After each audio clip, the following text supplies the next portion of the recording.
Suspense. Autolite and its 96,000 dealers present Mr. Dan Daly in 6 Feet Under, a suspense play produced and edited by William Spear. Harlow, did you know that in the springtime a young man's fancy turns to... The world-famous quality and performance of ignition-engineered Autolite spark plugs? Well... Autolite, you know, is the world's largest independent manufacturer of automotive electrical equipment. And when you come right down to it, who knows more about the best spark plugs for your car than Autolite ignition engineers? The men who design coils, distributors, and all the other important parts that go to make up the complete automotive electrical system. Why, it's the skill of the same Autolite ignition engineers that made possible the practical development of the Autolite resistor spark plug, the greatest advancement in spark plug design for automotive use in the past 20 years. Have you no sentiments about spring? Sure, Hap. Spring into your car tomorrow and see your friendly Autolite spark plug dealer. Have him replace worn-out spark plugs with world-famous ignition-engineered Autolite spark plugs. Whether you choose the resistor type or the regular type, you can't buy a better spark plug for your car, because you're always right with Autolite. And now, with 6 Feet Under and the performance of Dan Daly, Autolite hopes once again to keep you in suspense.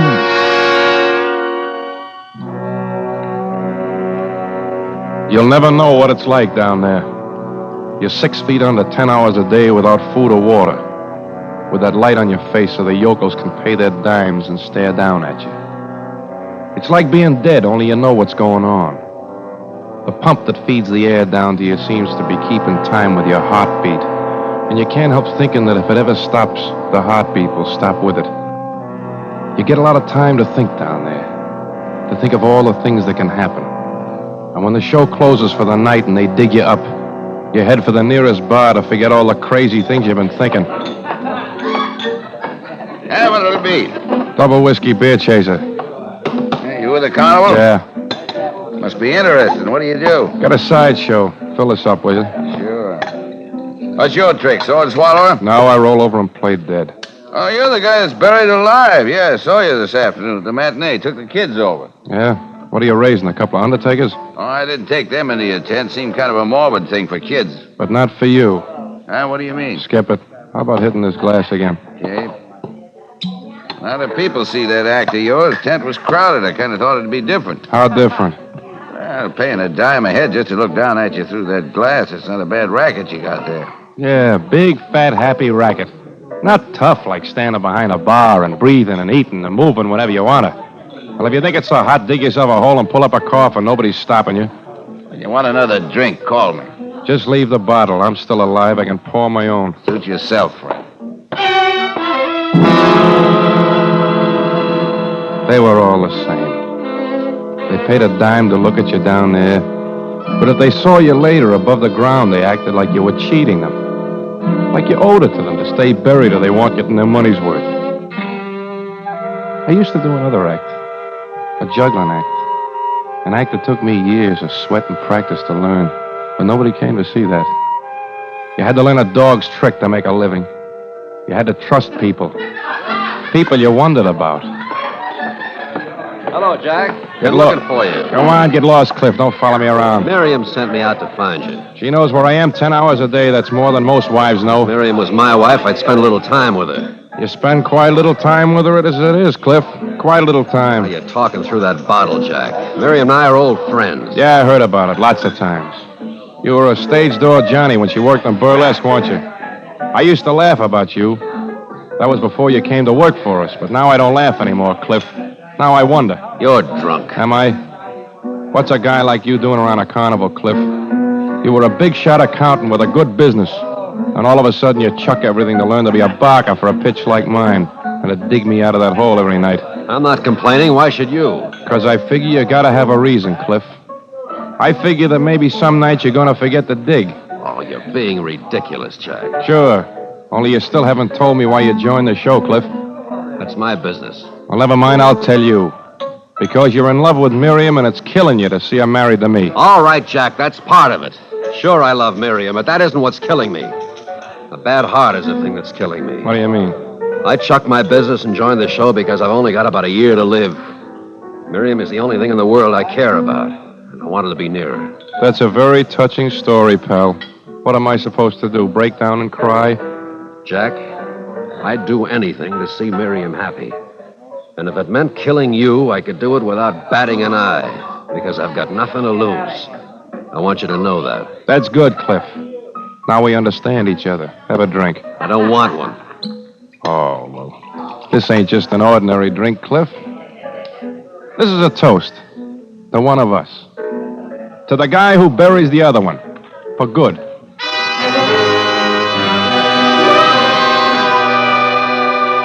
It was a fool thing to do. A mistake. Because he'd play his cards closer now. If I told him to pack up and get out, he might take Miriam with him.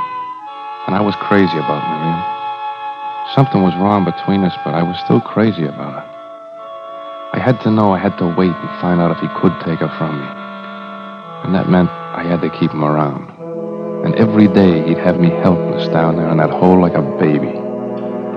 I didn't want to drink anymore. I went back to the tent and tried to sleep, but I kept having that same dream over and over again. Not a picture dream, but a dream in sound. The sound of that air pump that kept me alive down there. It got slower and slower, and then it stopped. And I woke up choking. I jumped out of bed. Jack! Yeah. Jack, is that you? Yeah, Miriam. You go back to sleep. Is something wrong, dear? Oh, I had a dream, that's all. Go back to sleep. Oh, well, maybe if I made you some I don't hot want any milk. hot milk. I'm going out for a while. Jack, I hope you're not... Where would I get it this time of night? I'm not going to drink, so save the lecture. Well, you don't have to snap at me like that. That's all you've been doing lately. Have I? Well, nobody's died from it so far. I don't get you at all. Don't you? Well, maybe you're not trying hard enough. I'm going for a walk. Jack! Jack!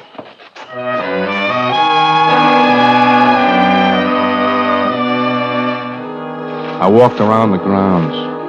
The moon was doing trick things with the shadows around the tents and the pitch signs along the midway. I loved it.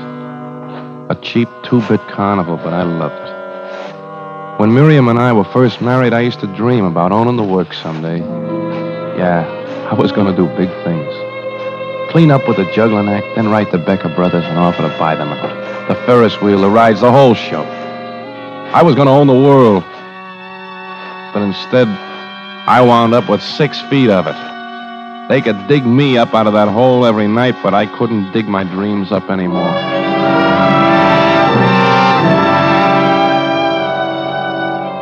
Finally, I went back to my own tent and slept until showtime. Miriam was gone when I woke up, so I walked over to our pitch. I was going to pull the flap and go in, but then I heard her talking to Cliff. So I listened. Again last night. I hate it when he's like that. I can't stand it much longer. You won't have to stand it after tomorrow night. You'll be away from here. Things will be different. You're sure you want to do this for me, Cliff? I want you to be happy. He suspects something. I know him. If he finds out... He won't find out. Not until tomorrow night. And when he does, it'll be too late. He won't be able to do anything about it.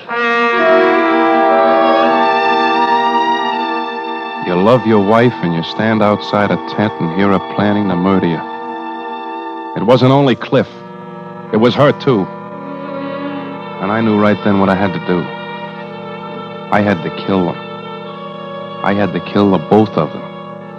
And tonight, right away.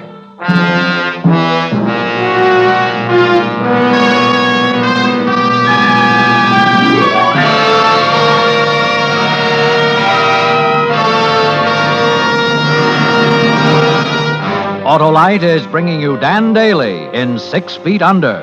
Tonight's production in radio's outstanding theater of thrills, Suspense.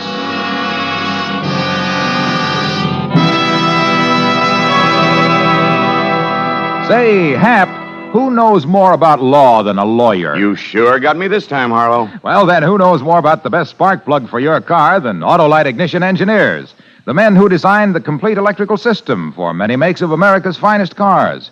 They engineer spark plugs just as they engineer coils, distributors, and all other ignition parts to work together as a perfect team. Go on, Harlow. Well, it's the skill of the same Autolite Ignition Engineers that made possible the practical development of the Autolite Resistor spark plug, the greatest advancement in spark plug design for automotive use in the past 20 years.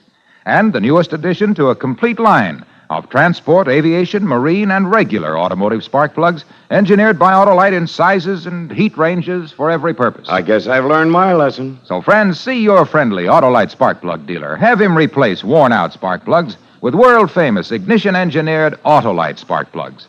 And whether you choose the resistor type or the regular type, you can't buy a better spark plug for your car, because you're always right with Autolite. And now Autolite brings back to our Hollywood soundstage our star, Dan Daly, in 6 Feet Under, a tale well calculated to keep you in suspense.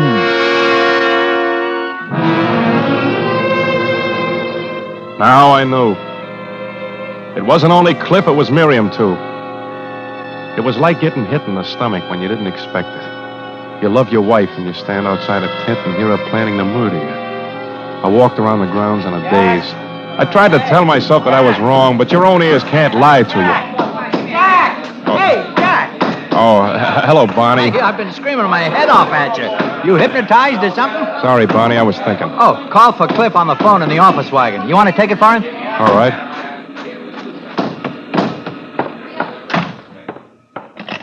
Hello? This is Martin at Trans-Country Airlines. I have your reservations confirmed. Oh, good. 2 seats on the midnight plane to Chicago tomorrow night. Thanks a lot. I know you said you'd come in to pick up the tickets this afternoon, but I wanted to call and let you know it's confirmed. I'm glad you did. You'll never know how glad. Just part of our service, sir. I'll hold the tickets for you. Now, you've gone to enough trouble. You can cancel the tickets. But I thought I'm changing somebody's mind. Nobody's going to Chicago tomorrow night. Nobody.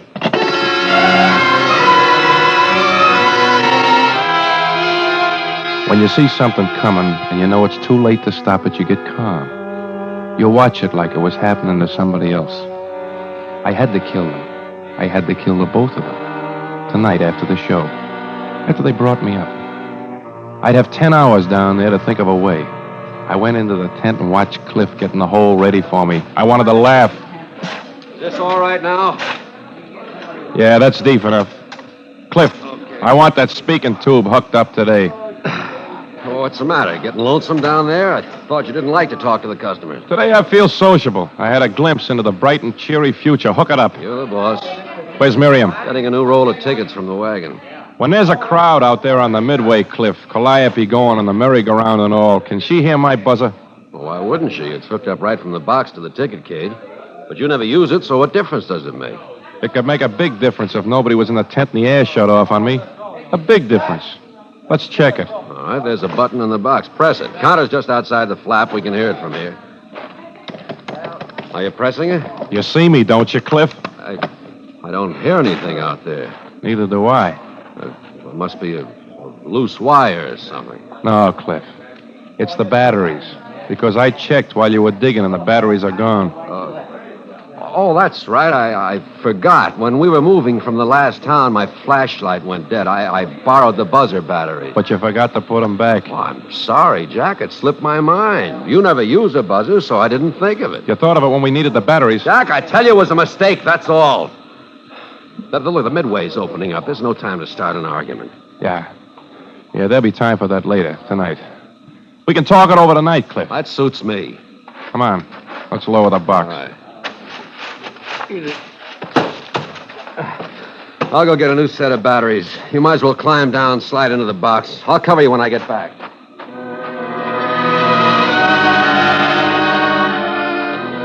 I lit a cigarette. My hands were wet and shaking. Suppose he didn't wait until tomorrow night. Suppose this was it. I couldn't tip my hand by refusing to go down, but I had to make sure I'd come up again, just this once. He'd be gone a couple of minutes, long enough. I ducked out of the tent and across the Midway to the pitch of old Anna, the fortune teller. Oh, Why are you so jumpy about, Annie? You act like you've been seeing ghosts. I was communing with other world. Say that for the suckers. I want you to do something for me. I want you to promise, and I don't want you to forget. Is it evil thing? No, Anna, it isn't evil. When we shut down at night, I want you to come over to the tent, that's all. I want you to hang around there until Cliff digs me up, understand? Beware of lower world, Jack. Evil things lurk there. Promise me, Anna. I promise. But let me read you fortune in the cards. It only takes a minute. There's no time. Besides, you read them for me on the train the other night. Was there something there you didn't tell me? Are you trying to frighten me with a sucker pitch? There was evil. The death cards were around you. They were all around you. Shut up, you old fool. Just come over to the tent tonight. That's all I want from you. That's all.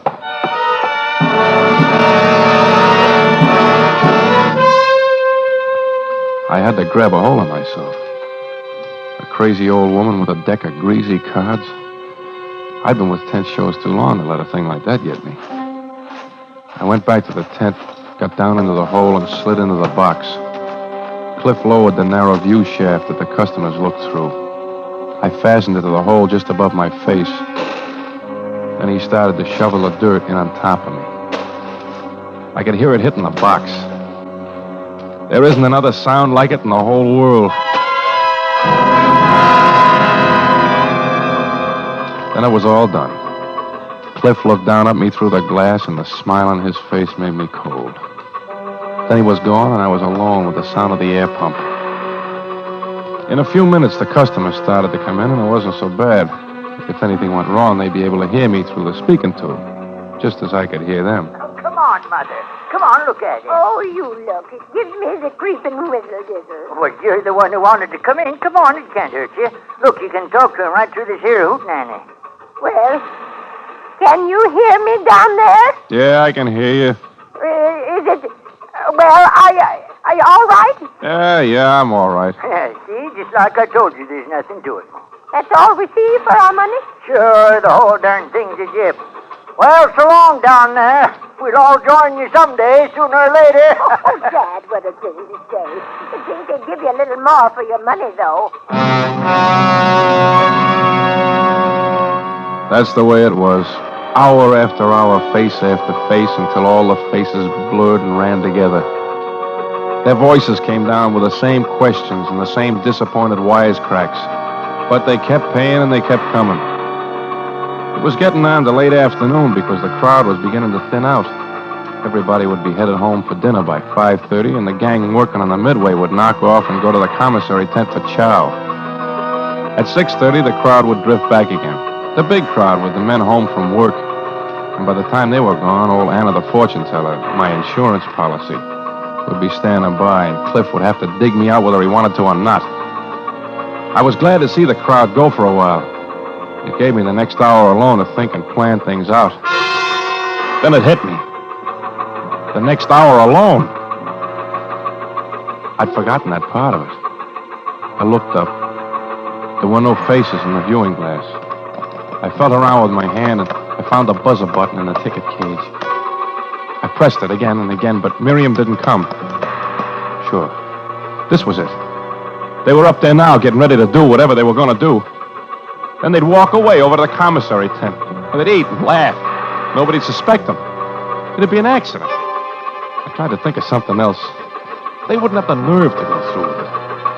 And then I knew I was wrong, because all of a sudden there was complete silence. Somebody had cut off the air pump. I twisted and turned, and I pushed against the lid of the box like a madman. But it didn't budge. There was more than a ton of earth on top of me. The pressure on my chest increased, and I couldn't breathe. Flashes of red and blue color were whirling around in my head. I looked up, gasping for air. And there was a face staring down at me. A child's face. See my baby turtle, mister? What are you doing down there, mister? Kid, get somebody quick. Go outside and get some help. I'm smothering.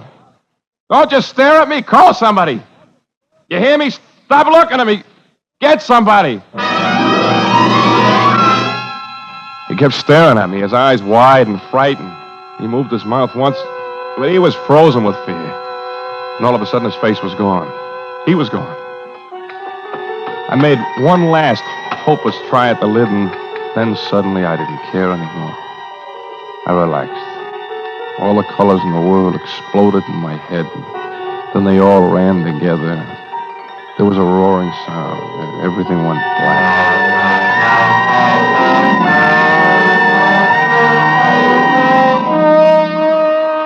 I came out of it slowly.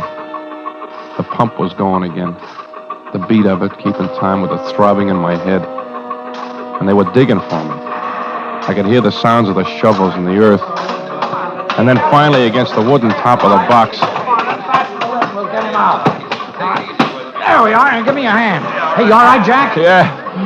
Yeah, I'm okay now. Oh, no, Booster. Come on, pull it up there. It's all right. Leave me alone. I'm all right. Jack, I'm come over to my tent and sit down. There is evil. I don't want to sit down. Where's Miriam? Where's Cliff? Somebody went for them to the commissary tent. They will be here soon. Yeah, soon. But it wouldn't have been soon enough. Lucky thing I spotted that kid running out of here. He's been sneaking into shows. He saw the air pump motor out and back and turned it off while he was fooling around with it. You figure that's the way it happened, huh? Come here. What's the matter here? Jack, what are you on top for? What happened? Take a guess, Miriam. There was an accident. Some kid shut off the motor for the air pump. See, Miriam, that's all it was. Just an accident. Nobody to blame. Jack, I should have been here. Yeah, maybe you should have. You could have kept that kid out of the tent. It would have worked out better. Where's Cliff? Around, I don't know. You could have been killed down there. That's what I figured, too. I could have been, but I wasn't. Don't worry about it, baby. It won't happen again. It won't happen to me again.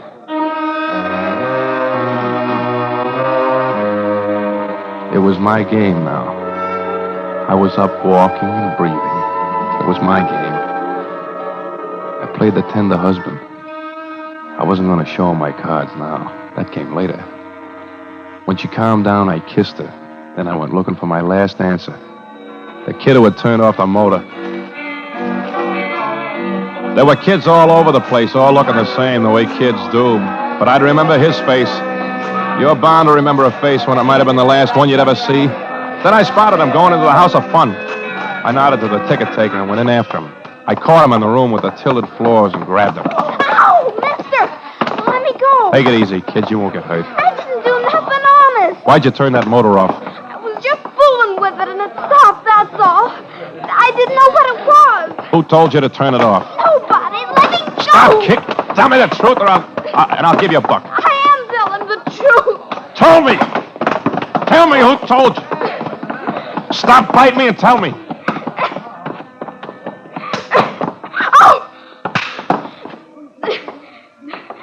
I'll tell my pop. He'll fix you. Let me go. I'll let you go when you answer me. What do you want me to say, mister? A man told you to turn that motor off, didn't he? No. I mean, yes. All right, yes. kid. All right. Here's your dollar. I don't want no dollar. I want to go home.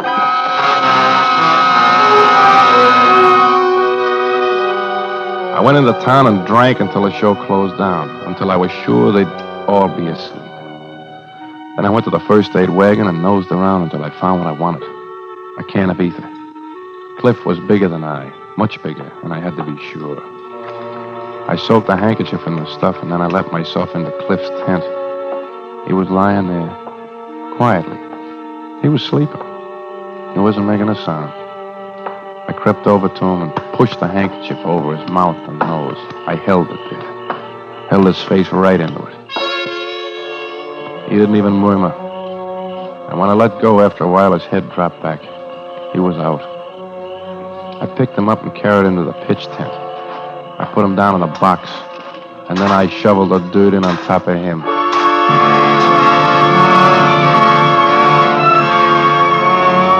I left the air pump running. I wanted Miriam to see him down there. Him instead of me.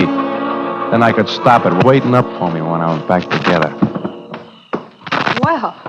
Well, it's about time you got back. I've been worried sick about you. Worried about me, baby? That's silly. I can take care of myself. That accident this afternoon. I'm still shaky. Yeah, I can see why you would be.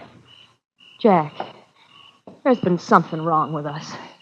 Maybe it's my fault. I want to straighten it out. Everything will be straightened out all right real soon. Come on. Let's go for a little walk. But it's after midnight. I know, but I got a surprise for you. Something I want you to see. What is it? Over at the pitch tent. Come on.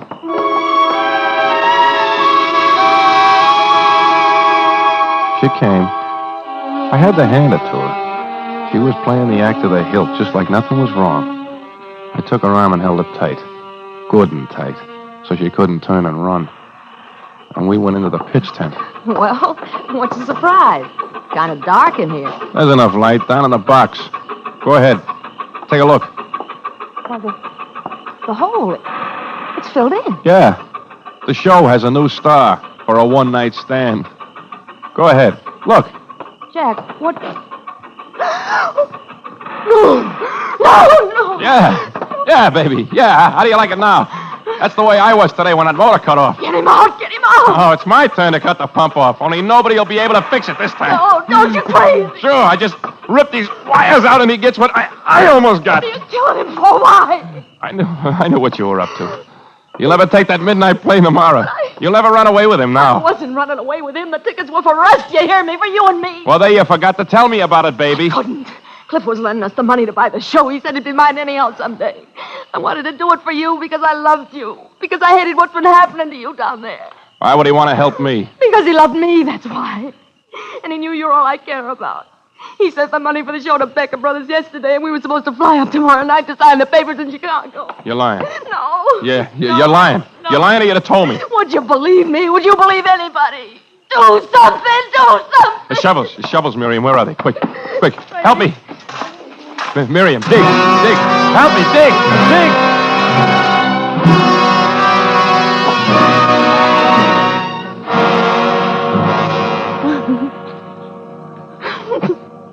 And that's it, Sheriff. You'll never know what it's like down there. You have nothing to do but thinking. Well, you get to thinking crazy things. That's why it happened. And when we got to him, he was dead. I see. Mm-hmm. If you want to have that typed up as a confession, I'll sign it. Isn't much good that'd do. That deputy that came in a while ago gave me a copy of the coroner's report. Cause of death, coronary thrombosis. His heart. No strangulation. He was already dead when you stopped that air pump. He was dead even before that, before you give him the ether. You mean Jack didn't kill him? Not according to the coroner. Death from natural causes. Then you're not going to charge me with murder? You can't murder a dead man, mister. Just like you can't lock a man up for being a fool. Oh, Jack. It's all right, baby. You heard him. They can't do anything to me for being a fool.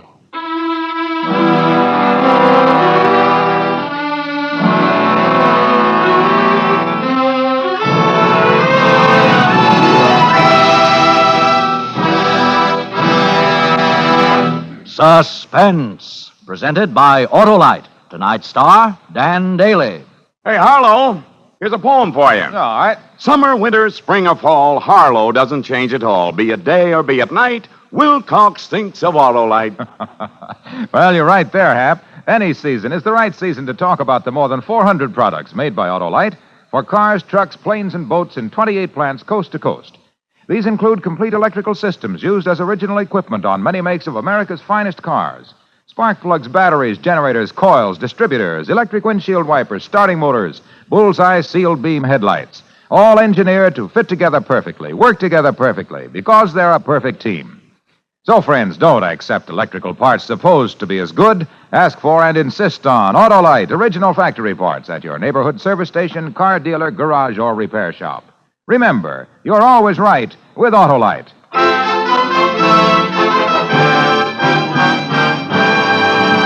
Next Thursday for Suspense, our star will be Ray Milland. The play is called Pearls Are a Nuisance, and it is, as we say, A tale well calculated to keep you in suspense.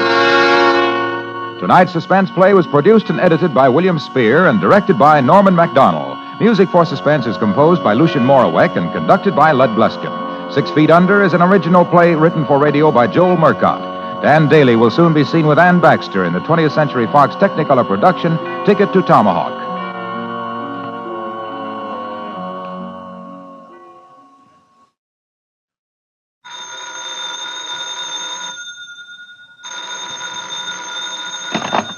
You can buy world-famous Autolite resistor or regular spark plugs, Autolite stay-full batteries, Autolite electrical parts at your neighborhood Autolite dealers. Switch to Autolite. Good night. This is CBS, the Columbia Broadcasting System.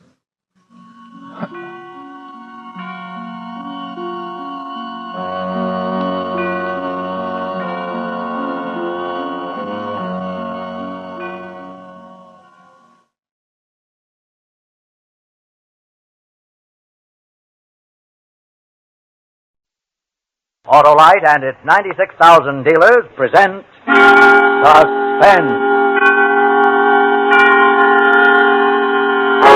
Tonight, Autolite brings you True Report, a suspense play starring Pat O'Brien.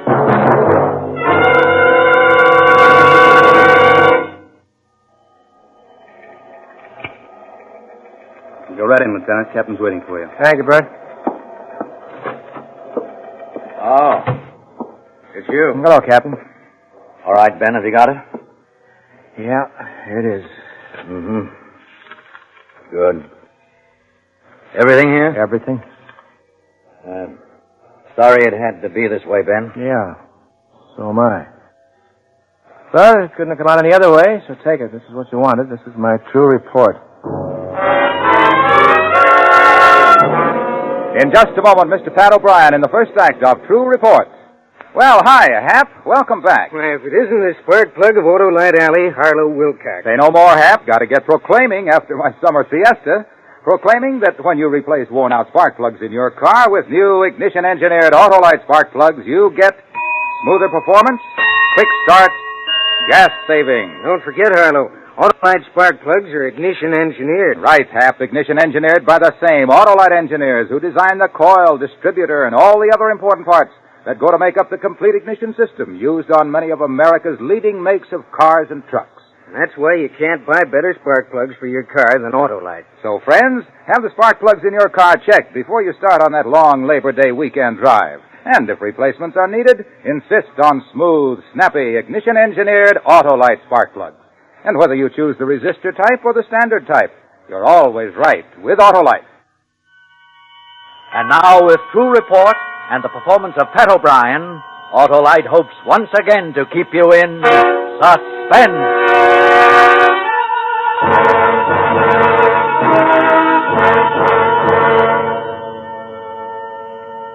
August 31.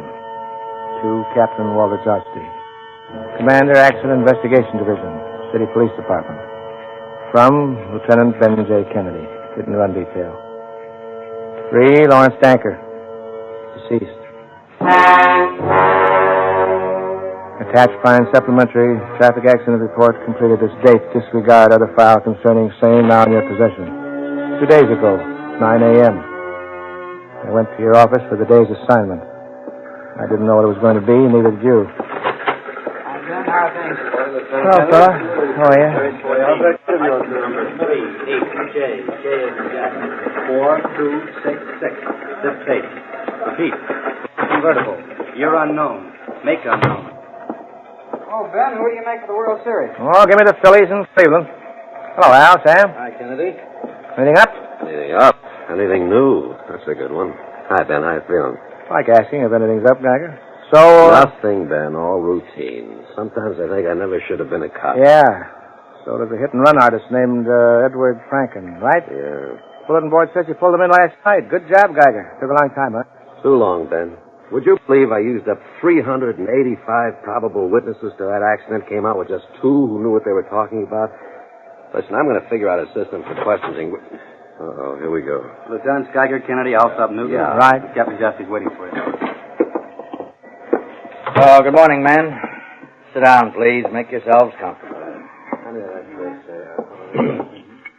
Here, Captain. No calls for the next half hour, Bert. Right, sir. Well, there they are. Initial traffic accident reports, 22 of them. 22 traffic accidents in our city in the last 12 hours. 3 of them fatal. Accidents. Most of them weren't accidents. Most of them could have been avoided if people had just realized that an improperly handled car is as dangerous as a loaded gun. Routine for us, but not routine in the lives of the citizens involved. So let's get busy. Sam? Yes, sir? 9 different people wound up in emergency hospital last night. The police surgeon says 4 of them look like they won't make it. Here's the list, Sam. I hate to hand out things like this, but hop over there and see if you can get any statement from them before they... Well, you know. Right, sir. Get right on it. Oh, Newt. Late last night, a woman went through a boulevard stop, hit a bus and 2 parked cars at Harper and Calgary Streets. Extensive property damage. She was all right, but her 6-year-old daughter was injured critically. The woman failed a sobriety test flat. With a child in the car, and she couldn't even walk to the police cruiser without stumbling. Report says under attitude abusive. Claims she was under drugs. Why do they always pull that tired drug routine? Because people are afraid to face the truth. One thing I know, phenobarbital doesn't smell like scotch. Look into it, Newton. Don't pull any punches. Don't worry, Captain. And you, Geiger. Hit and run on center just off 12th about 3:30 this morning. Victim unidentified. I think Hey, wait a minute. You've been up all night working on that Franken thing, Oh, haven't it's you? all right, Captain. I can take another one. No. You better knock off and get some sleep. Ben. Yeah, Chief? This will be your baby. Here. Find the Ginzo who ran that poor devil down and didn't even stop to see if he was alive or dead. And that's the way I got the assignment. It was just a statement of two patrolmen and a witness to me, nothing else. And I went to work on it.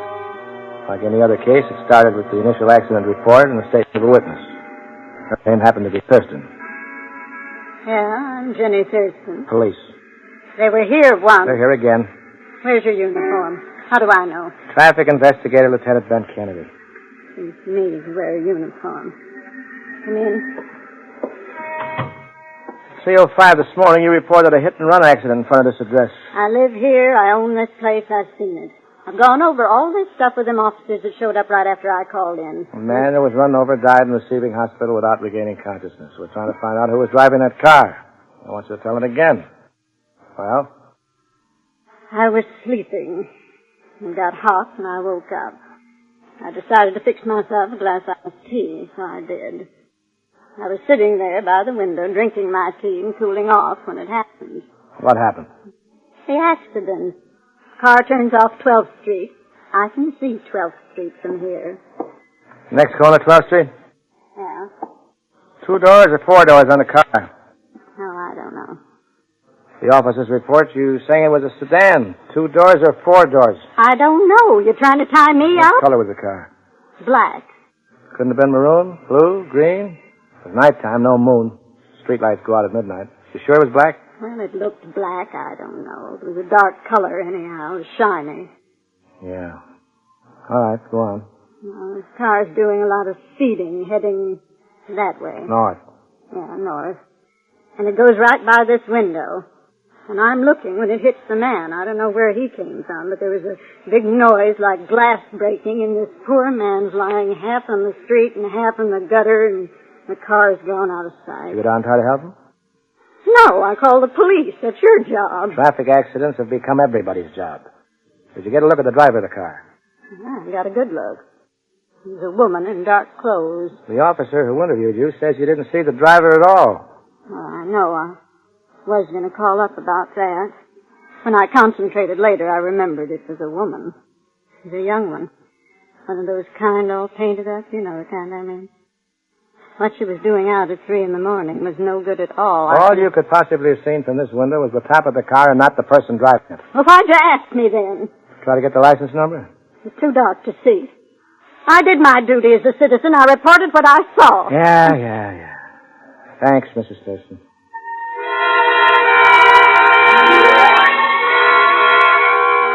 Jenny Thurston wasn't a very reliable witness, but she was the only one outside of the usual group of dream witnesses who have a lot to say about something they didn't see. She gave me enough to start on. I gave up after I'd talked to 30 people or so in the neighborhood and dropped by the morgue to look at the victim.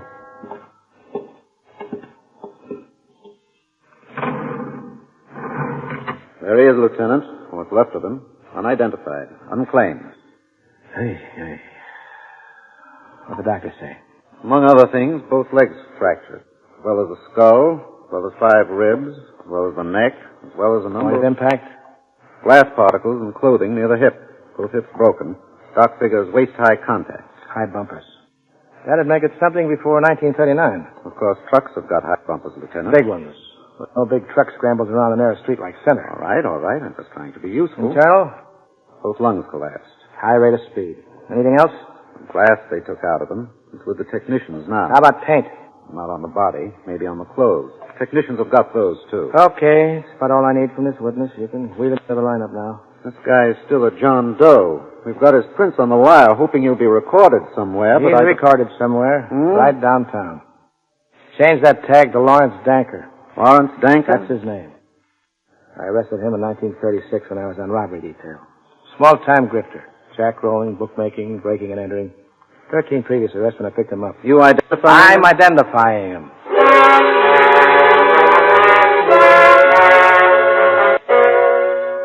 At least I knew my victim, and though my witness hadn't been too good about the details, I knew that the piece of broken glass and the chip of paint found on the victim would tell a better story. The shortest route to hit-and-run killers is through the crime lab. They don't miss a thing. Kennedy. This is the lab, Lieutenant. We got the dope for you. All right, let's have it. The glass splinters came from a headlight lamp used on 4 different Mexican cars between 37 and 39. I'll send you the list. How about paint? Maroon. Also very pre-war stuff. There's a bump on a fender and a broken headlight somewhere in town, that's for sure. Maybe a sprung door. Yeah. And it's a jalopy over 12 years old that probably can't travel 20 miles without breaking down. So my hit-and-runner's in town somewhere trying to get a new headlight and a fender straight. If you say so, Benny, probably is. See you. Yeah.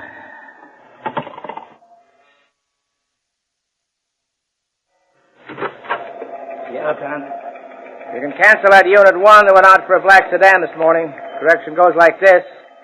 Dark maroon sedan, year 37, make unknown. Right front headlight shattered. Right front bumper dented. Got it? Got it. I want every garage, auto parts, junk dealer, and repair shop in town contacted on this. Somebody's going to try and take the bumps out of an old car and buy a new headlight, and they shouldn't be hard to spot. Got it.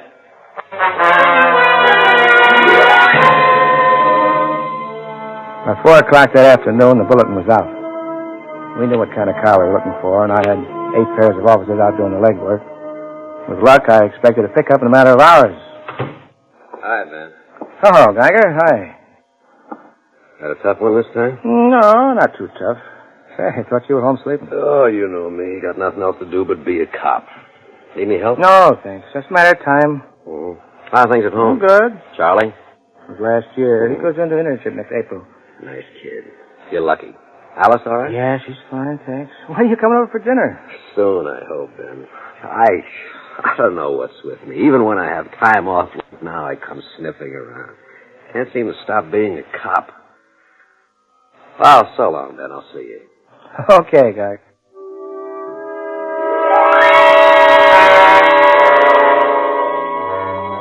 August 29, 10:30 a.m. There was a pile of reports 10 inches high on my desk from garages, junk dealers, and auto repairmen. And not one report meant a thing. My tip-off finally came from a phone call placed by a man named Loper who runs an auto repair shop on Cresco Street, and I went down to see him. I don't know if it's what you're looking for, Lieutenant, but it might be. All right, let's have a look. A guy brought it in yesterday. He said he broke the lamp and dented the fender on his garage. Mm-hmm. It seemed funny. He only wanted that right front straightened. The rear one's in a lot worse shape. This is? Yes. No registration tag. Is the car you're looking for? Maybe. Gonna make a stakeout, huh? Pick him up when he comes back to get it, huh? All right, Mr. Loper. Thanks for your help. Gonna look up the serial number, huh? We'll handle it. Thanks. I didn't need to look up the motor stereo or the license plate, Captain. I knew who it belonged to, all right. I knew everything about it. From the shimmy in the right front wheel to the windshield wiper that squeaked. I bought it for Charlie his first year in college. It was my own son's car.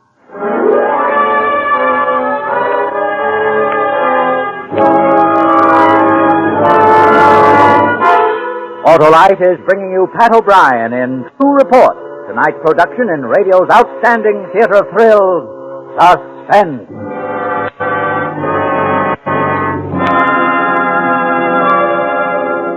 Friends, tomorrow starts the long Labor Day weekend.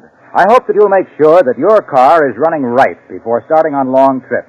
That you will have worn-out spark plugs replaced with new ignition-engineered Autolite spark plugs. So drive carefully, won't you? Today, tomorrow, and always. Because the life you save may be your own. And now, Autolite brings back to our Hollywood soundstage Pat O'Brien in Elliott Lewis's production of True Report, a tale well calculated to keep you in suspense.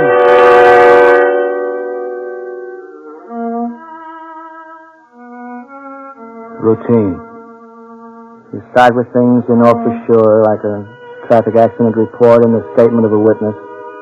Like glass particles from the headlight and the smear of dark maroon paint, and you work with the medics and the crime technicians. All routine. And pretty soon you know what the car looks like and you start looking for it. But what do you do when you're a cop and you find the car and you're supposed to arrest your own son on a manslaughter charge? What do? I drove up to the State University that afternoon to have a talk with my suspect.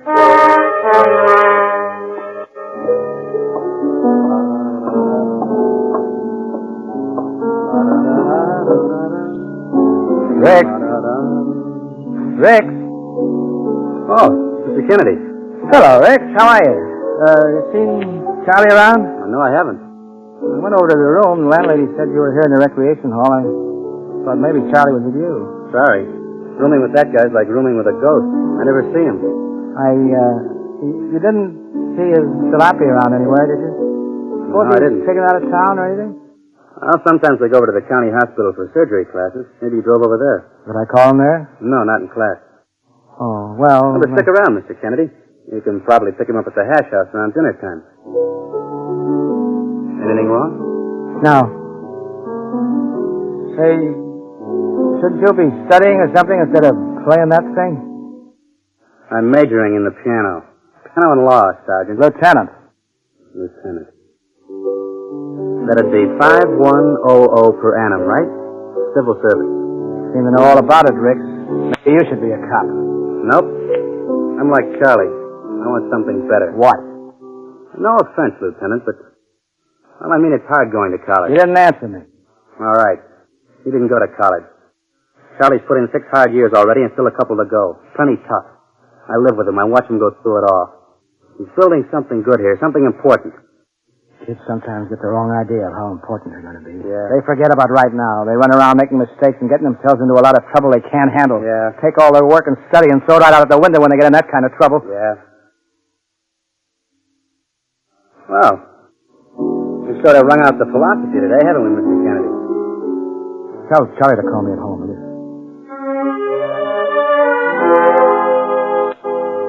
If I'd waited for him, I don't know what I'd have said or done.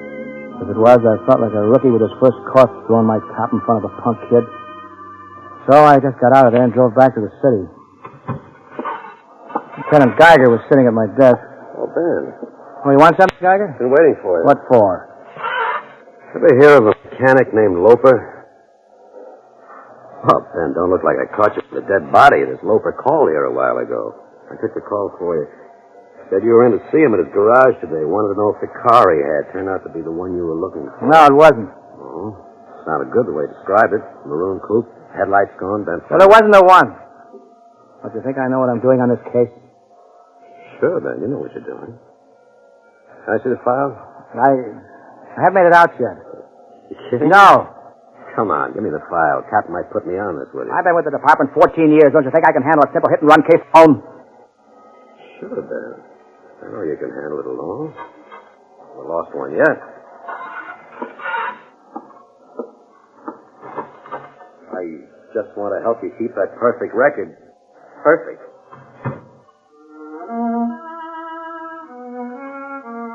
I took the file home with me. I didn't want Geiger to see it until I was good and ready for him to see it. I couldn't believe that my son Charlie, the kid I'd taught to drive myself, I couldn't believe that he'd ever kill anyone with his car. But there was the evidence in an auto body shop on Cresco Street, and I'd been on too many cases and dragged too many hit-and-run criminals in to start fooling myself now. And trying to tell Alice about it was like trying to tell her that Charlie had suddenly died. I just couldn't do it. Potatoes? Ben, potatoes? Oh, yeah, thanks. Miss Jennings came over today. She's in charge of the church bazaar. Told me my quota is 6 pies. Well, I think I'll make up some of those graham cracker pies. The ones you always start eating before they even cool. Ben, they're not even listening to me. You can tell when you get that not listening look. Ben? What? Oh, I guess I've still got my mind on some things. You don't look well to me. You don't look at all well. Let me look at your eyes.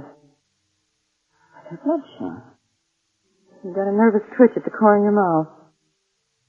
Your arthritis isn't hitting again, is it? I'm all right. I think you better have a doctor look at you. The next time Charlie comes home, I think he should give you a checkup from toe to tonsil. Well, don't give me that kind of a look. He's as good as a doctor already, only 2 years to go. I don't want Charlie checking up on my health. Oh, dear. You are upset. Work. Going badly. Another hit and run? Yeah, 12th and Center. I wish you weren't on that detail anymore. I wish I'd never been on it. Dan, Why, Ben, dear. If it weren't for men like you, it wouldn't be safe to walk on a city street these days. Every time you arrest a lawbreaker, you protect somebody's life. What do you know about it? Sometimes people just get panicky and forget what they're doing. Then, Besides, the victim in this case was an old ex-con, a bum. Nobody cared whether he was alive or dead. That doesn't sound like you, Ben. He was a human being. Whoever struck him down should be found and punished to the limit of the law. Alice, suppose I had been driving that car. That's the most foolish thing I ever heard you say. It takes a certain kind of person to do something like that. A thoughtless, selfish person. You're not the kind. Not mine, nor Charlie, nor anybody we know. Anyone's capable of doing it. Oh, anyone's capable of driving thoughtlessly. Passing red lights, speeding just a little, even having an accident. Any of them are bad enough. But to run away with criminals. I hope you get whoever did it, Ben. I hope you get him quick, too. Because as long as that kind of person is free to drive a car, he's free to kill someone else. I couldn't sleep that night thinking about the case, Chief. Charlie had a full, useful life in front of him. As a doctor, he could save hundreds of lives and pay back the one worthless life he took hundreds of times over. Justification? Maybe. But by midnight, I decided what I had to do. I stayed up all night and worked on my report. And I brought it down to your office the next morning. Is everything, Ben? Complete? No finish, huh? Finished as far as I'm concerned. Mm-hmm. Bird, is Geiger out there? Just walked in. Well, I want him right now. Ben, it's sometimes better if you talk it over with a couple of guys. Maybe. Oh, come in, Geiger. It's about that hit and run, the Danker case Kennedy's handling. Then you know more than I do. Kennedy's bogged down. I'm not bogged down. This case will never pan out. I only had one witness, and all she could tell me was the car hit Danker. All the lab reports were guesses. Yes, Haight and Glass. Haight and Glass that could belong to 10,000 cars in this area. What about this garage man, Loper? Did that car... He was just looking for free publicity. He had a car and figured he'd get some mentions in the paper. Well, if that wasn't the car, Ben, just keep looking. Maybe 1,000 cars later you'll find the right Shut up with it. Well, Ben, we all get that way once in a while. I suppose we take you off the case. You're the captain. And, Geiger, I'm giving it to you. Here, you can take Ben's report and work from it. And that's just what I was waiting for you to do. Turn the whole thing over to Geiger.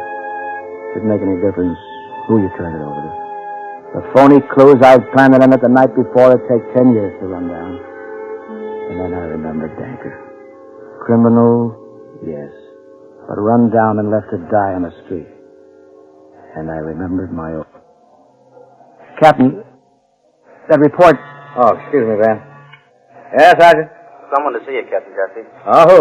Charles Kennedy, Lieutenant Kennedy's son. Send him in. No, tell him no. Ben, what's the matter with you? What goes on? Oh, Dad.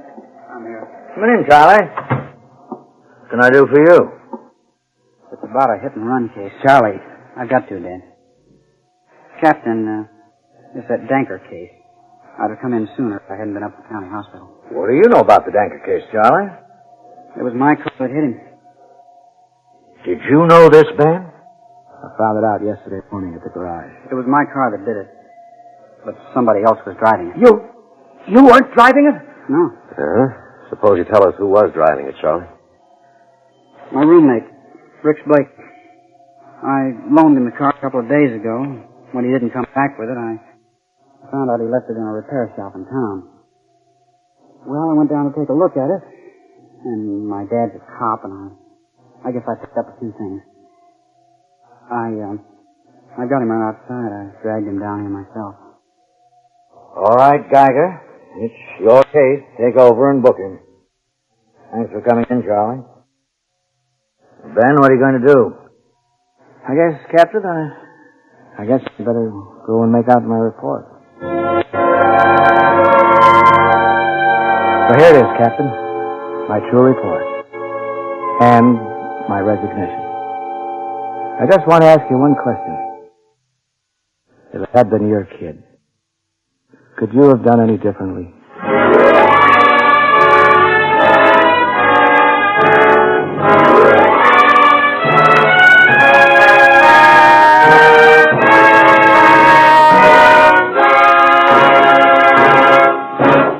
Suspense, presented by Autolite. Tonight's star, Pat O'Brien. Friends, Autolite has again opened Suspense's new season with a story that shows how unnecessarily tragic bad driving can be. Pat, that was grand performance.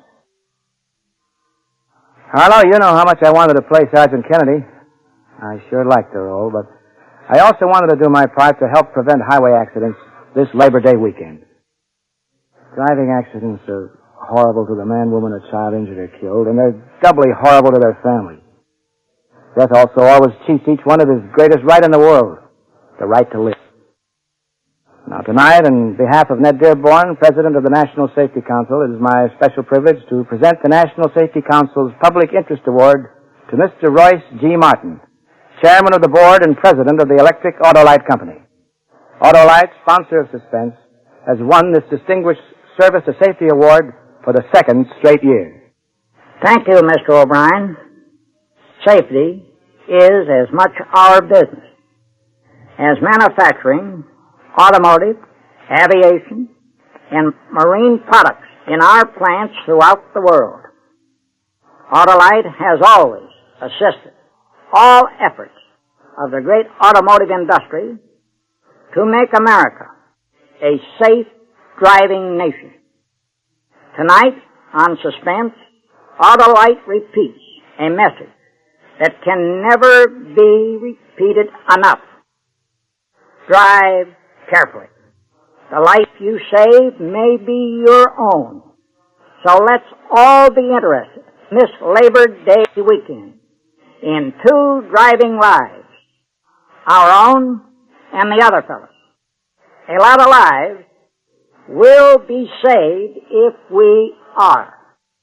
Thank you, Mr. Martin. Next week at the same time, Autolite will bring you Miss Ida Lupino in The Tip, a tale well calculated to keep you in suspense. Tonight's Suspense play was produced and directed by Elliott Lewis with music composed by Lucien Moraweck and conducted by Lud Bluskin. Parts of this program were transcribed. To Report is an original play written for Suspense by E. Jack Newman and John Michael Hayes. Pat O'Brien may now be seen in Johnny One-Eye. Autolite and its 96,000 dealers wish you all a happy, safe Labor Day weekend. Good driving, good night. You're always right with Autolite. This is CBS, the Columbia Broadcasting System.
Autolite and its 96,000 dealers present Suspense.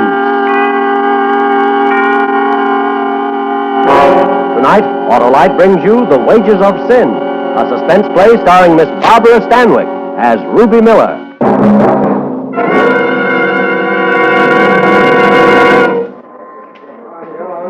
You know her, Doric? Yeah, Ruby Miller. Pretty good picture of her. Well, this is her apartment. She's had it for 2 months. What was he doing here? Don't know. He was dead when we got here. Shot within the hour. Hello, Captain. We've been working hard. Hello, Frank. Who is he? Driver's license says his name's David Madlock, age 42, this city. Yeah, it is Madlock. Hard to recognize him with that kind of shooting. Keep going, Frank. Desk clerk Frank DeMarco saw Madlock come through lobby about 9 o'clock, alone. He got it here a few minutes later. What was Madlock doing here? Don't know. DeMarco and the day clerk say they never saw him in building before. Mm-hmm. Who reported it? Janitor. Heard the shots. Called downtown, saw nothing. Madlock's got a wife. I sent some boys out to pick her up. Okay. Doc tells me this is Ruby Miller's apartment. That's right. She rented it 2 months ago. Haven't located her yet. Now, the tabloids are going to make this look juicy. David Madlock slain in Beauty's apartment. If I know those tabloids we got in this town, that'll be tame. All right, let's find her and get her story. I want an all-points bulletin out for Ruby Miller right away. She finally got herself messed up in something too big to handle. In just a moment, Miss Barbara Stanwyck in the first act of The Wages of Sin. What's going on, Harlow? Why, it's tune-up time, Hap. For what? Your car. Get it tuned up before winter weather wages war on your engine. Winterize it by putting in antifreeze, change of oil and grease. And check the spark plugs, too. A realistic reminder, Johnny Plug Jack, because spark plugs are the very heart of your car's ignition system. You mean spark plugs need winterizing, too? Why, they sure do, Hap, and that's why it'll pay you to see your friendly Autolite spark plug dealer. He'll replace weary, worn, and wilted spark plugs with world-famous ignition-engineered Autolite spark plugs. They're engineered by the same Autolite engineers who design coils, distributors, and all the other important parts of the ignition system used as original factory equipment on many leading makes of America's finest cars. That's why Autolite spark plugs operate as a perfect team with your car's ignition system. And that's why you can't buy better spark plugs for your car than Autolite. Okay, Harlow. I'll have my car winterized. And check the spark plugs, too. Right. So, folks, see your friendly Autolite spark plug dealer. And whether you choose the standard type or the resistor type, you can be sure you're always right with Autolite. And now, with The Wages of Sin and the performance of Miss Barbara Stanwyck as Ruby Miller, Autolite hopes once again to keep you in suspense.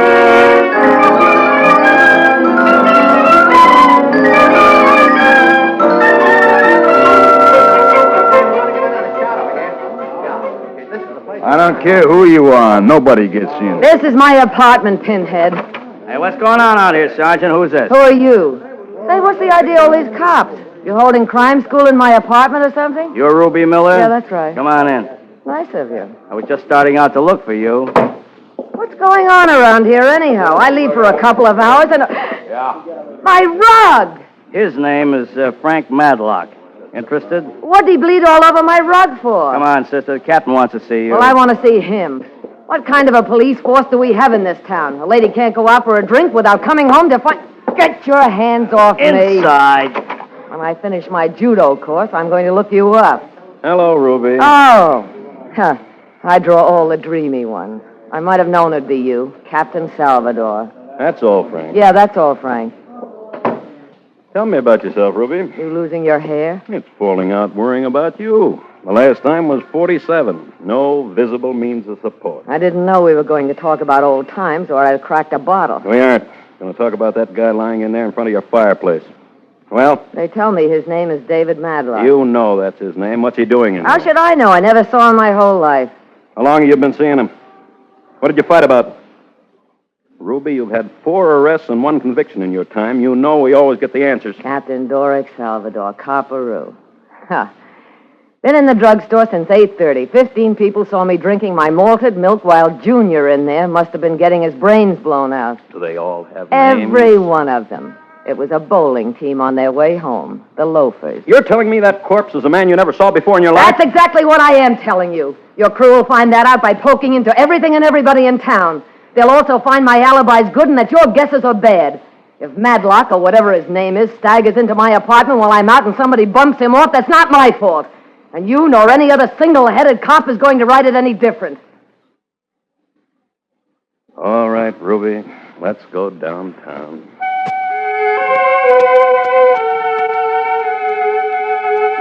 Well, Doric Dream, you booked me as a material witness as expected. After all, you had to take somebody downtown. The newspapers tossed a lot of type around. My picture was in every paper, every edition. But after 2 days, it died on the vine. I made 3 inches in the second section after that. Ruby Miller released for lack of evidence. The morning I got out... Oh, wait while you blush. I wanted a bath more than anything else. All right. Just a minute. I'm coming.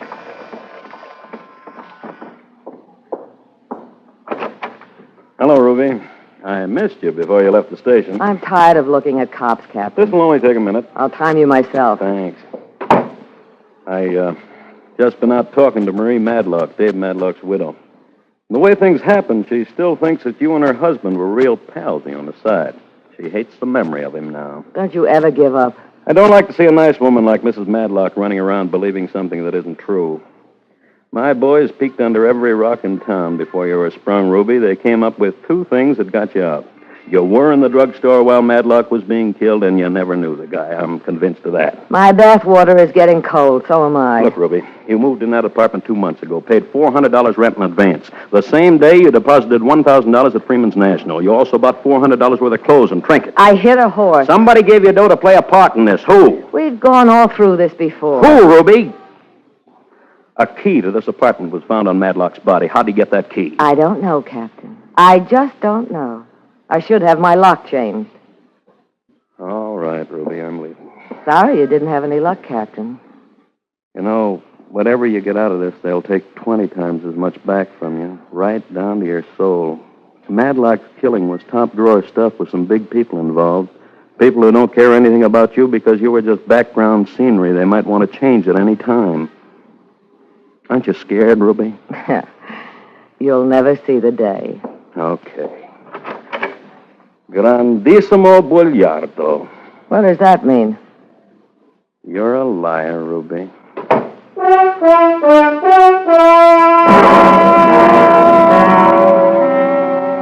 Where did you get off thinking I was scared? What was there to be scared about? I held 3 aces in the deck, and that was enough, at least to make a starting bid.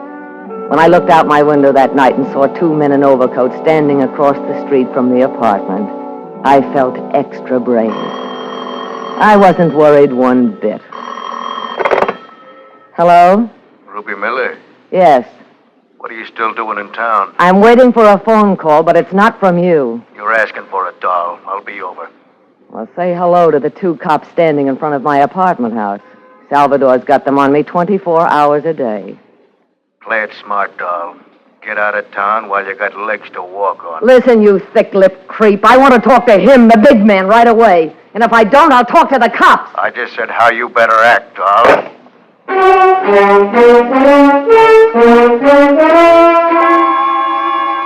Sorry to disappoint you again, Dork, but I wasn't scared that time either. A spook call was always standard operating procedure for those kind of people. It let me down a little, though, having them think I was so square I wasn't expecting it. When I went to bed that night, I was dreaming of a new kind of life, and it started the next day with bells. Hello? Miss Miller, my name is Victor Sheridan. I'm the attorney for the big man. And that's as close as you're going to get. Take it or leave it. My offices are in the Equity Building, Suite 203. I'll expect you any time today.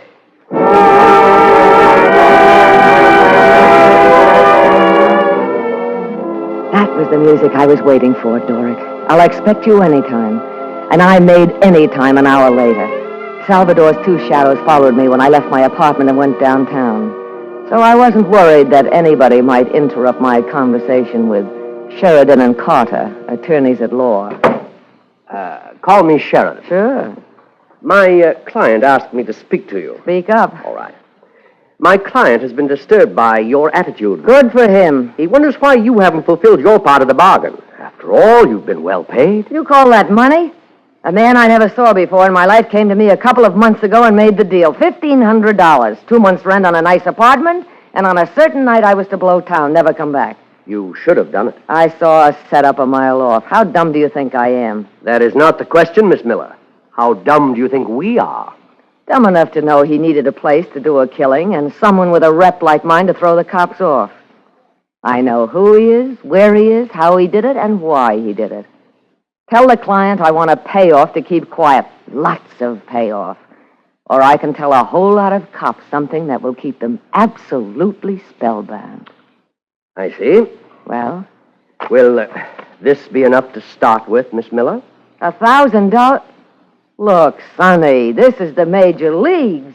I want 10 to start with. I haven't had much money in the office. You can get it. There's a bank downstairs. You're playing a very dangerous game, Miss Miller. I've got built-in police protection at all times. All you have to worry about is coming through. That protection may not last forever. Let me worry about that. Miss Miller, it's not up to me to decide the outcome of this affair, but somewhere, someplace, sometime, you'll be alone on a dark street. And I wouldn't want to say what might happen to you. Well, don't you worry, Buster. I'm going to be burning money to keep all those dark streets bright. Now call the bank.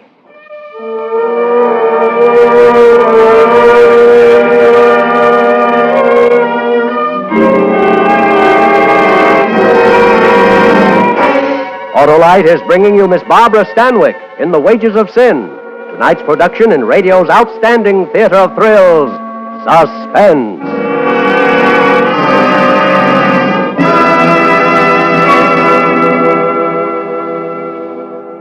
Check the spark plugs, too. Check the spark plugs, too. Hey, that Johnny plug check's persistent, isn't he? Sure, Hap. Johnny knows it's necessary now to get your car made ready for dependable motoring during the cold days ahead. Check the spark plugs, too. You see, spark plugs are the very heart of the car's ignition system. And when they're right, your chances of starting, even in the coldest weather, are better than ever. So it'll pay you to replace worn-out spark plugs with Autolite spark plugs.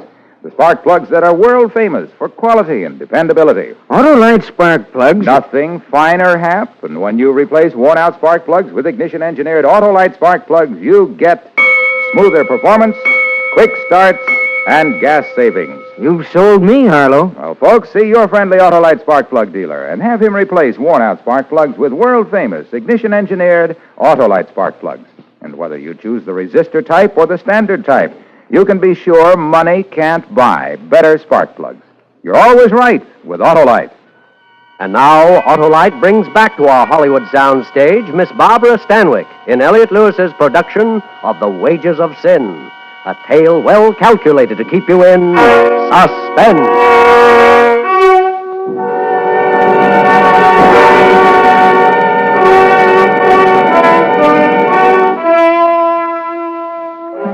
Don't think those next few months weren't great, Captain Salvador. They were the last days of Pompeii with Christmas and a Polish wedding thrown in. I picked up my checks regularly from Victor Sheridan, and I spent them regularly on Ruby Miller. I never could understand why the two men you always had shadowing me didn't pick up Victor Sheridan. But why look a gift horse in the mouth? I was busy enough being the belle of the boulevard, the girl most likely to succeed. Clothes, all over the place. Money, any place there were in clothes. Nightclubs, I was a bigger attraction than the chorus girls. Men, like flies in a sugar bowl. And don't think I ever got tired of it. Why, I even got tapped by the 400. Of course, I was sort of a late starter, but so were Broker's Tip and the Yankees. Let's see. There was Douglas Elwood Tisdale, who had the mink ranches. Clayton Dashiell, who made governors. Hamilton Moore, who was in shipping and polo. And Talbot G. Cooper, whose taste ran to women.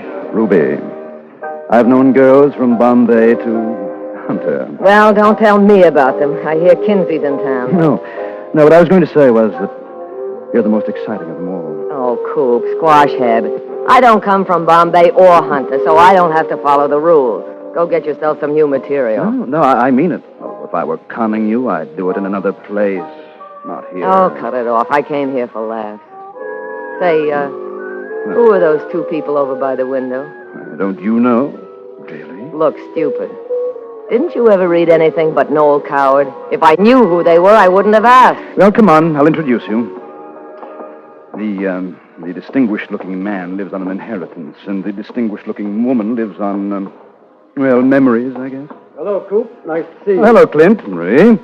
May I present Miss Ruby Miller, Mr. Clinton Fisher. My pleasure. How do you do, Mr. Fisher? And Mrs. David Madlock. Talk about your drama. That moment could have run 36 straight weeks at the Barrymore Theater. As you know, Captain, it was my first performance at trying to carry on idle chit-chat with the widow of a man found dead in my apartment. Must have been her first, too, because she excused herself and walked quickly away. The guy who staged the scene, Cooper the Coward, also took a powder. By natural selection, I guess we're left alone, Miss Miller. What's she complaining about? I wasn't found dead in his apartment. Well, you couldn't exactly expect her to carry on tea-time conversation with you. Look, is she a friend of yours? I know her. Well, tell her the next husband she gets, keep him home. That means keeping him happy, if she isn't too chilled to find time. Now, if you'll excuse me, Mr. Fisher, I'll go have a drink. Allow me to join you, Miss Miller. Why? Frankly, I like you. If anybody tells you men over 50 don't have charm, put salt in her coffee. Clint Fisher was as charming as they made them. And the thought came to me that this was my chance to move from the phony money to the real stuff. And he was said to have more connections than the plumbing at the Waldorf. I intended someday to use them. And my chance came sooner than I thought. Yes, ma'am. Captain Doric Salvador wants to see me. You mean Lieutenant Salvador? He got a bust. Good, he was too arrogant. Third door on the left, lady. Don't look so mad, Sergeant. Maybe if you work hard, you'll be busted too someday. Hello, Lieutenant. Yeah. Sit down. What did you do, kick the mayor's mother? No, the commissioner got a little mad because I didn't bring anybody in for David Madlock. What did you call me down here for, a wake? The commissioner's dropping the case. What do you mean? He called us off. Madlock will be under M in the file. I'll be on another case. Yeah, but that means that Starting tomorrow, where you go alone. What is this? You pulling off my protection? Ruby, we had those men on you to see if anybody made a move towards you, not for protection. I got a right to protection. You forfeited every right you had when you threw in with the wrong people. In my opinion, Ruby, you sold your soul for a fur muff and a filet mignon. Don't talk to me like that, you lousy failure. Shut up! I played your game long enough. This is the end. You don't even know what I'm talking about. You'll never know. All dames like you got is your sex. You wouldn't know a good piece of music if you heard it. You've never read anything longer than a menu in your life. You couldn't tell me two intelligent things about the history of the people you came from or the name of the man who wrote the Declaration of Independence. All you got is a 75-word vocabulary and 112 pounds of flesh that could have been put to better use in an animal. You listen to me, flathead. Where do you get off telling me how worthless I am? Just because I went out and made myself a few bucks the hard way? Well, I took nerve and I've got it. It didn't take any to sit behind that desk and get demoted from captain to lieutenant. You picked your way of life yourself, and because everybody isn't like you can't stomach them. Your kind doesn't send your sons to college so they'll know a good piece of music when they hear it. You send them to learn how to make money. And you don't dress your daughters in the best clothes you can buy because they know who wrote the Constitution. You do it so they'll marry into money. You're cheaper on your level than I am on mine because you lie about what you really want, and I don't. I'm honest. I say what I want right out, and I get it. Are you through? No. Why did the commissioner call off the case? It was costing too much. I can smell a fix 20 miles off. You're going to set me up for a kill. I'm not setting you up for anything. They called me off the case. That's all I know. Yeah? Well, if the commission has been fixed, it can be unfixed. I know some pretty big people now. I hope they can help you. They Ruby. will. Don't worry. I'll have my protection back. And while I'm at it, I think I'll have you busted down to sergeant.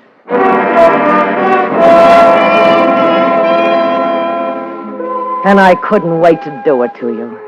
Clint Fisher was my boy.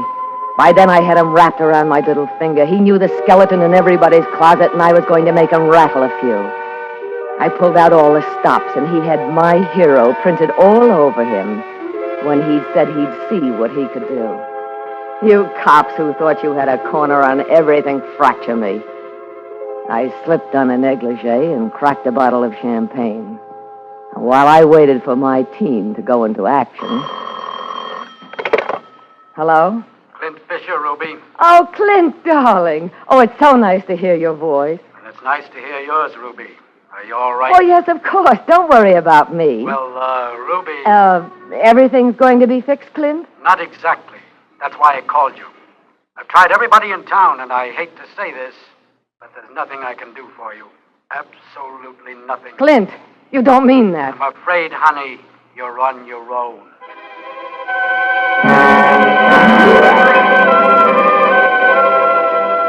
Don't tell me about men. I know more ways they can be cheap and lying, two-faced and vicious than you can count in a year. But Clint Fisher wasn't the only man in the world who could fix things.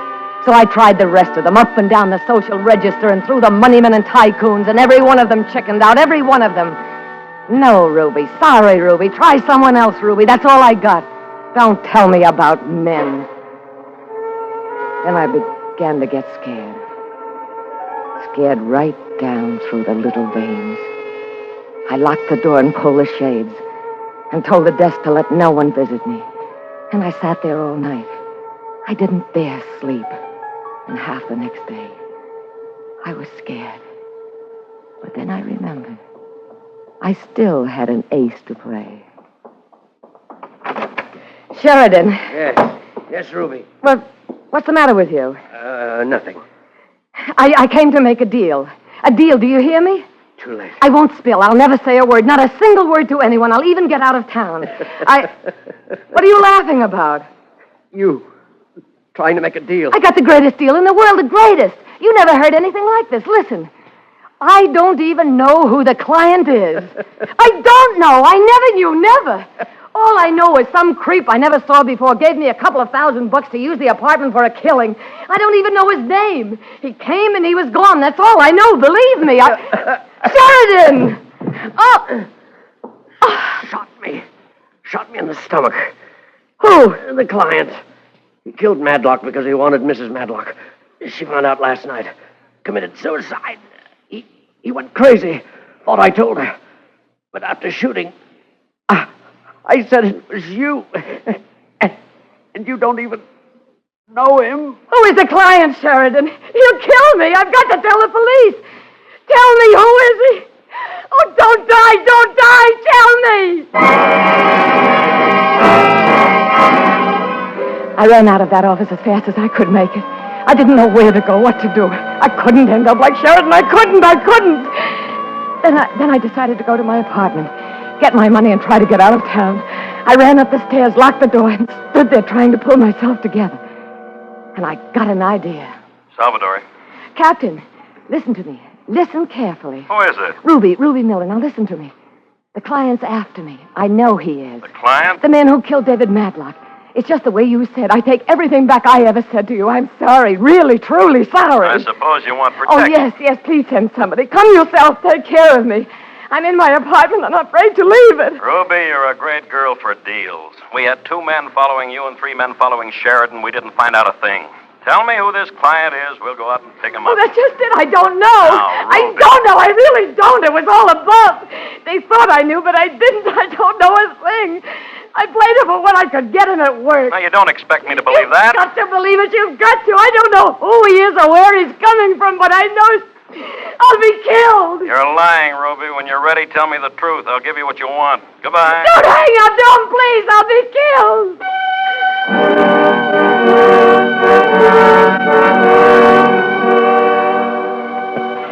I tried to get you back, but they said you'd left the office. I wanted to tell you about Vic Sheridan's death. That would have been proof. That's why I'm writing you this letter. You'll have to believe it. I'm packed and I'm leaving town, and I don't ever want to come back. I'm mailing it from the airport. So long, Doric. I hope you have better luck finding the client than I did.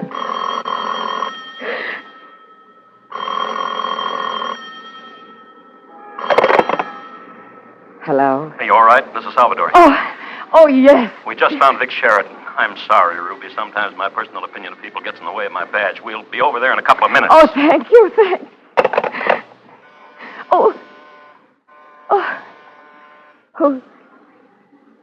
Who is it? It's Fisher. Let me in. Clint, I'm so glad you came. Nobody cared. Nobody would do anything. Now, Ruby, you'll be all Somebody's right. after me, Clint. They'll get me. They will.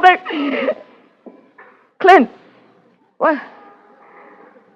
what's that gun for? For you, baby. Clint, don't do anything. I'll scream. That won't help. You can't outrun a bullet. You've had a free ride on me. I was perfectly willing to give you money when it meant something to avoid trouble. But now you're going to pay it all back. I'll do anything in the world. Don't close your eyes because it's going to hurt. They'll get you, Clint. The police will get you. I know, but I'll get it quick. You'll get it the hard way. Oh, Clint, please don't.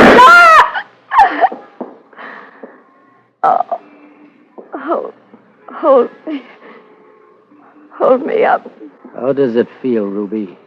That's what you get for telling Mary Medlock I killed her husband.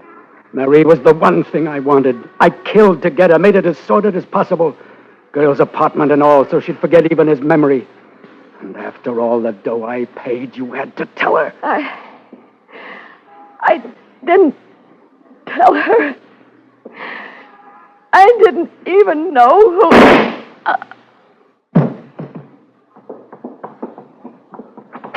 All right, you stand where you are, with your hands in the air. Come and get me!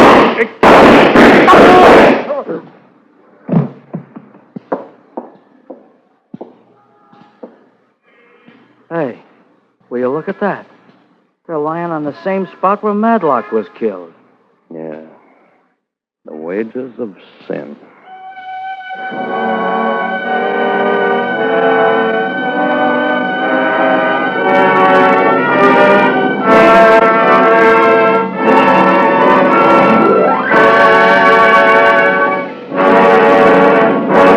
Suspense, presented by Autolite. Tonight's star, Miss Barbara Stanwyck.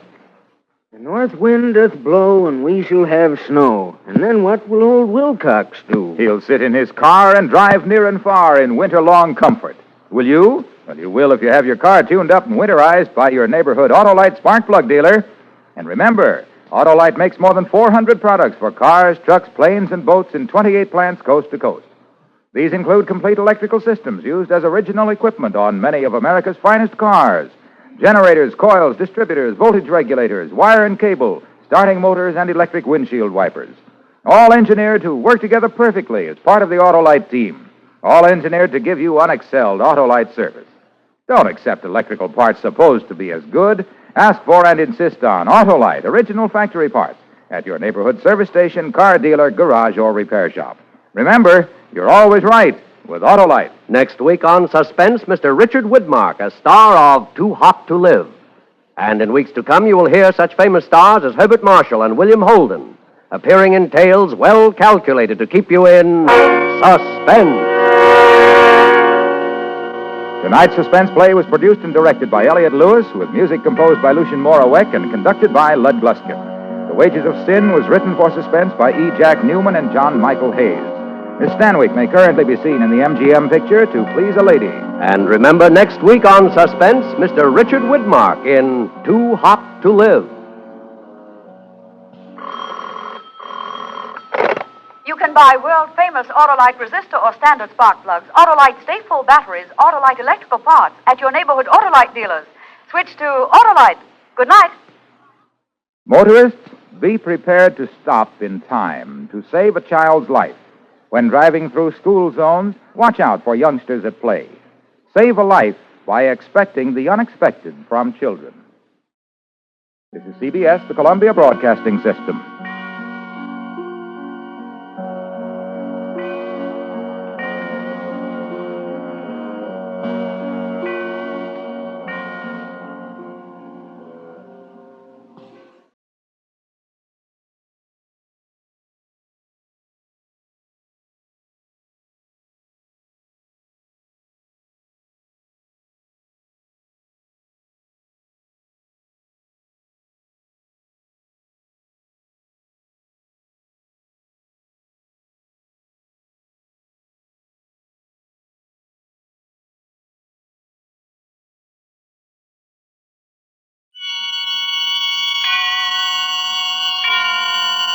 Autolite and its 96,000 dealers present Suspense.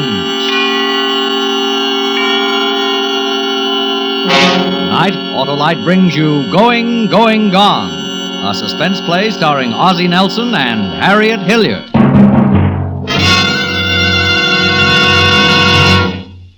Sold for $12. Now, ladies and gentlemen, the next item is very special and not in your catalog. Drag it out, boys, and be careful. It may be valuable. A very exciting buy, folks. Very exciting. Wally, look. A trunk, ladies and gentlemen, a trunk. Contents unknown. Thank you, boys. It's an old trunk, folks. A mysteriously sealed old trunk. We are ordered by telegram to sell it at auction this evening, unopened. Now, who'll stop the bidding? Wally, Yes, dear. I'm going to bid on it. Oh, Jen, be sensible, will you? You've already bought a lamp, 2 chairs, and another original Venus de Milo statue.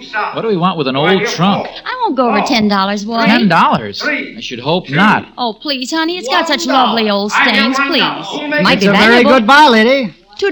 Mr. Merton, I have $2 here. Ridiculous. It's only $2. Do I hear 3? 3. Do I hear 3? 250. 250. 3. $3 here, Mr. Merton. 3. Do I hear more? 3 going once. 3 going twice. Going for the third and last time at 3. All done. Hey, let me through, please. Let me through. Sold to the lady for $3. Congratulations, lady. A very good buy. Wally, I got it. Wait. I raised the bid. 100. I'll give $100. Sorry, friend, you're too late. But I must have the trunk. $200. Sorry, friend, I told you I sold it to this lady for $3.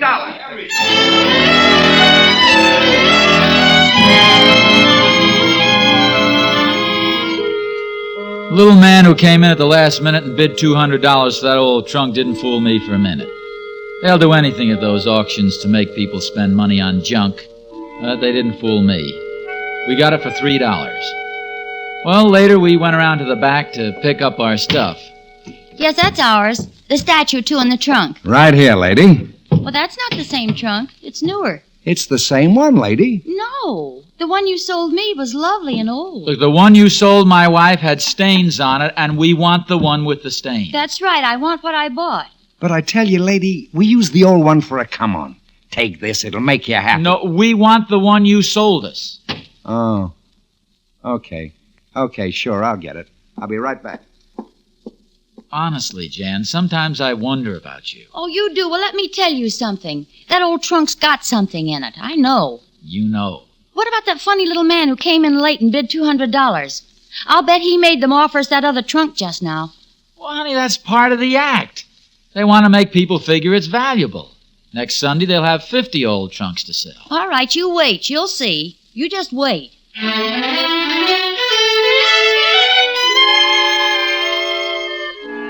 Well, we got our old trunk, paid for it, and carted it home. It sat in the middle of the living room. Big, old, and dirty with a lot of funny-looking stains. Jan was like a kid with a new doll. What do you think's in it, Wall? The thing, maybe? No, I don't know. It could be anything, couldn't it? Sure, anything. It's something like Christmas, you know?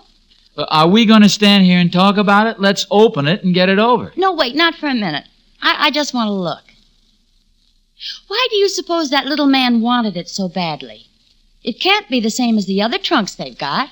Jan, I thought you had more sense. Do you honestly think they'd sell us something for $3 if they didn't open it first to find out what's in it? It's heavy.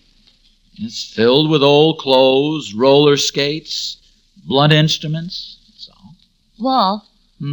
Guess what's in it? Now, look, this doesn't make any sense. Let's open it. No, it's more fun if we guess. You guessed first. Let's see. An old trunk. Pretty big.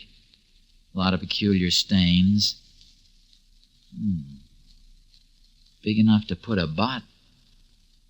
Will you stop this nonsense? Come on, I'll open it. Oh, wait.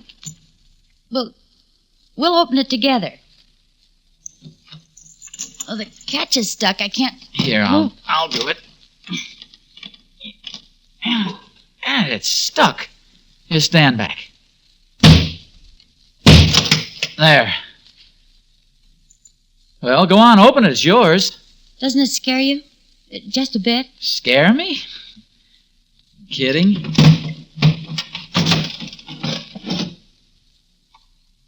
There. Now are you satisfied? Wally, I'm sorry. Look, nothing but a mess of old rags and papers. $3, 3 hard-earned dollars for a pile of newspapers. Hey. Wally. Hey. Well, look. Diamonds. Gold rubies. Wally. It's a fake. Must be. These aren't real. They look real. I'm scared. There's nothing to be scared about anymore. Not real? None of it is. I don't know. Look, be sensible, will you? If this stuff were the real thing, I mean diamonds, pearls, emeralds, and all, it'd be worth millions. It looks real, I mean it. A woman has a feeling about jewelry. She can tell. Jewelry. Look, did you ever see a diamond ring this big? Well, no, but... All right. Once and for all, I'll prove it to you. You think this is a diamond ring, huh? Yes, Wally, I think it is. This is a diamond. Okay. This is a diamond ring. Okay, now watch. Diamonds cut glass, right? Yes. Okay, I'm going to scratch it on the window. Maybe this will satisfy you. Okay. There's your 50. I told you. I told you they're real. We bought a trunk full of jewels. And that little man at the auction must have known about it.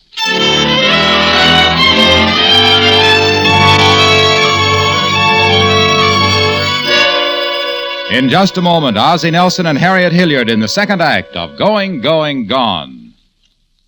Hello, Harlow. Did you have a good Thanksgiving dinner? A meticulously made, marvelous meal, Hap, and ignition-engineered, too. An ignition-engineered dinner? Sure. It went together perfectly, just like ignition-engineered Autolite spark plugs go perfectly with the ignition system of your car for smooth performance. Who cooked, Harlow? Why, the same esteemed, enterprising experts who design Autolite spark plugs, just as they design the coil, distributor, and all the other important parts of the complete ignition systems used as original factory equipment on many leading makes of America's finest cars.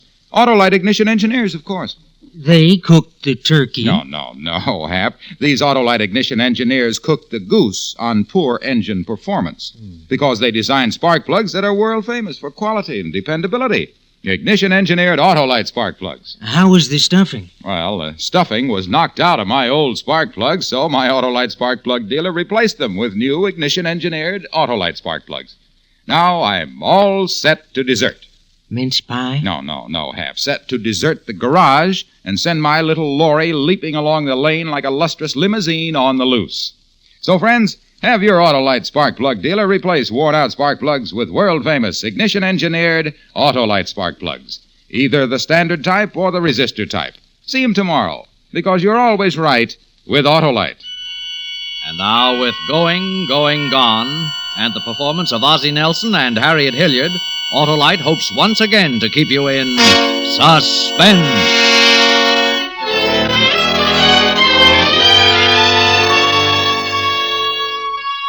Well, we sat and looked at the trunk full of jewels. We looked at the cut window. We didn't say anything, just looked. Then Jan went into the kitchen. When she came back, she had a bottle of beer and 2 glasses.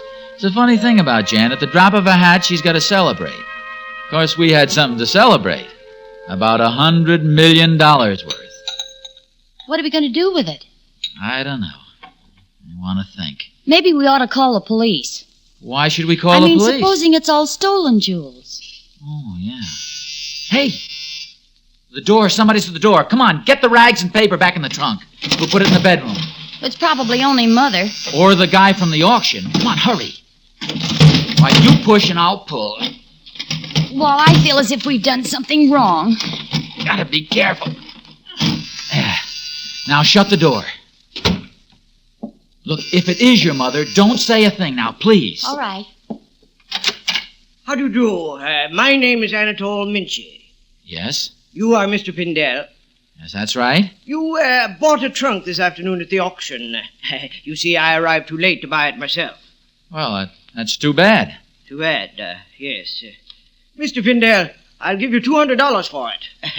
Sentimental value, you understand. I'm very sorry, but we don't care to sell it. Would you mind getting your foot out of the door? Ah, you have opened the trunk? Yes. $50,000 then. You must be a very sentimental man. $100,000, Mr. Pindell, my last offer. We needed a trunk. Good evening. I must warn you, the consequences will be upon your own head. This is your last chance. Think carefully. Good evening. Mr. Pindell, you're making a mistake. Please, I beg of you, please, take my offer. I heard it, Wally. What are we going to do? I don't know. It was that same little fella. He's still there. I'm scared. Walt, call the police. Now, Jan. I mean it. He might have a gun. That little guy with a gun? Well, all right, maybe it'd be better. Tomato aspic first.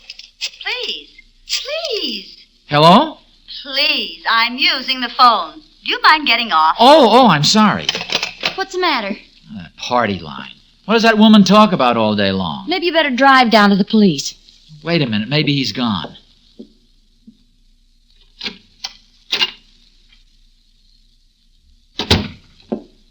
Nobody out there.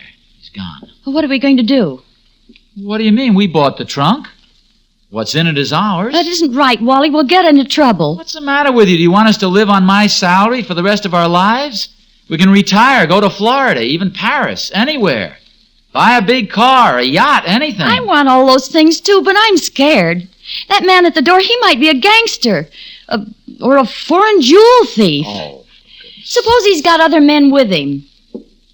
I'll try the police again. Chestnuts is the only stuffing I use. Of course, some people like oysters. Hello. Will you please hang up? I'm using the phone. This is an emergency. Nervous some people honestly lose the time, so I've tried to get the use of this phone for just 5 But minutes. I am trying to call the police. Any excuse. The rudest people. What was I saying, dear? Oh, yes, oyster stuffing. Well... She won't get off. Well, she's got to. Let me try it once. No, wait. Maybe it's fate. Maybe we're not supposed to. Fate? You listen to me, Wally. I don't see why you're making such a fuss. We're safe enough. I'm not afraid of... Wally. Yes, I heard it. Don't you dare go.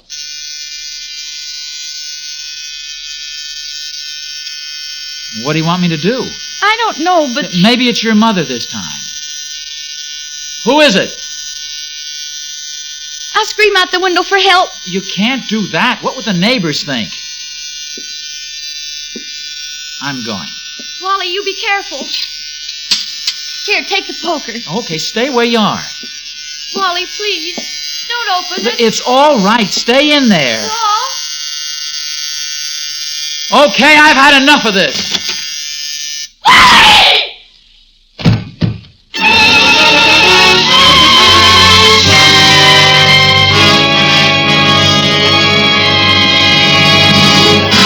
Autolite is bringing you Ozzie Nelson and Harriet Hilliard in Going, Going, Gone.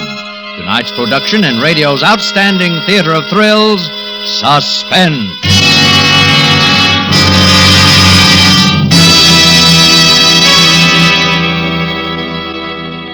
Hap, let's you and I talk turkey. Oh, I can't, Harlow. I'm too full of it. I mean, talk turkey about ignition-engineered Autolite spark plugs, Hap. Are you sure you're not giving me the bird, Harlow? No, Hap. So let's get to the meat of the matter. Ignition-engineered Autolite spark plugs are the spark plugs that are world famous for quality and dependability. Go on, my roasting rooster. Okay, and Autolite spark plugs have passed rugged laboratory and field tests of automotive engineers to win selection as original factory equipment on millions of cars, trucks, and tractors. Why, man, you can't buy a better spark plug for your car than Autolite. That's the crowing I like to hear, Wilcox. So, friends, have worn-out spark plugs replaced with new ignition-engineered Autolite spark plugs and enjoy smoother performance, quick starts, and gas savings. See your friendly Autolite spark plug dealer, and whether you choose the resistor type or the standard type, you'll be right, because you're always right with Autolite. And now Autolite brings back to our Hollywood soundstage Ozzie Nelson and Harriet Hilliard in Elliott Lewis's production of Going, Going, Gone. A tale well calculated to keep you in suspense.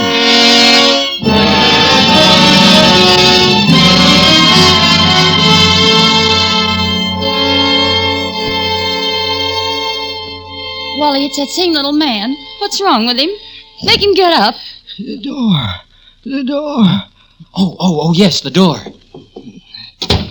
What happened? Where are you hurt? I don't know. Been close to me. I've got to tell you. Yeah? We've got to do something. No time. No time. They caught me. As I was coming back up here. They'll get you, too. Oh? Who? What are you talking about? They're waiting. Outside. Later. In the night they'll come. The killers. Killers? Who are they? The jewels. Where are they? Well, they're in the trunk. We put them in the bedroom. We can't let him die. Call the police, Wally, a doctor, something. Save yourselves. Get out of this house. Get out.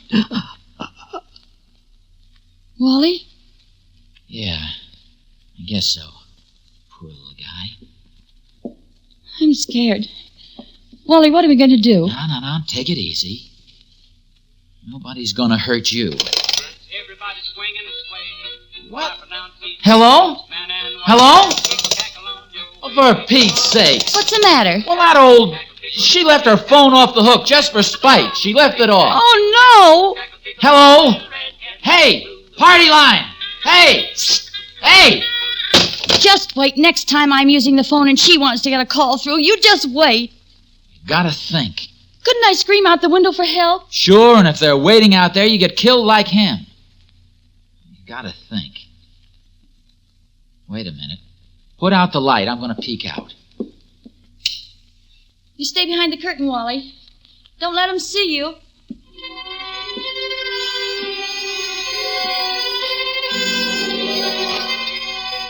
It was getting misty. I couldn't see to the end of the street, but near the lamppost a couple of houses down, I saw a black car.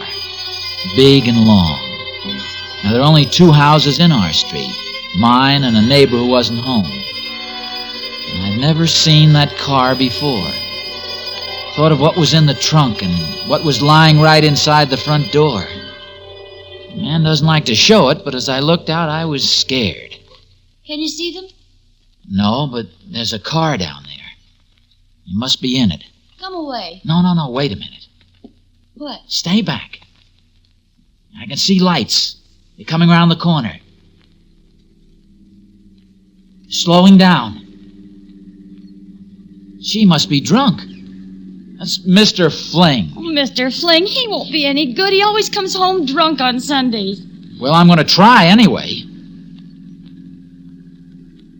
I just hope he's too drunk to get into the garage.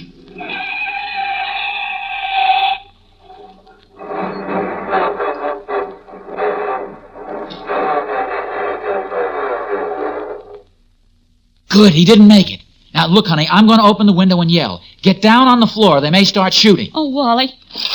Mr. Fling! Hey, Mr. Fling! Well, why don't you shut up? You wake up the baby. Shut up. Mr. Fling, it's Pindell, Wally Pindell. Oh, yeah. Now, listen, we're in trouble, Mr. Fling. You've got to call the police. Tell them to get over here in a hurry. Sure, okay. Now, get in your house quick. You're in danger, too. Yeah, okay, thanks. He must be fairly sober tonight. He's going to do it. Oh, gee, if the police can get here in time. It's funny they didn't try anything. What are we going to do with him? Mr. Minchie?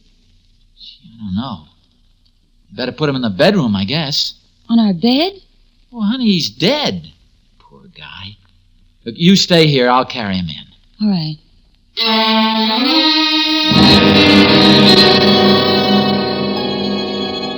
I carried him into the bedroom and laid him down. I'd never touched a dead man before. I'd always thought they'd be cold. He wasn't. Not yet. Then the doorbell rang. It's them. Shh. Stay with me.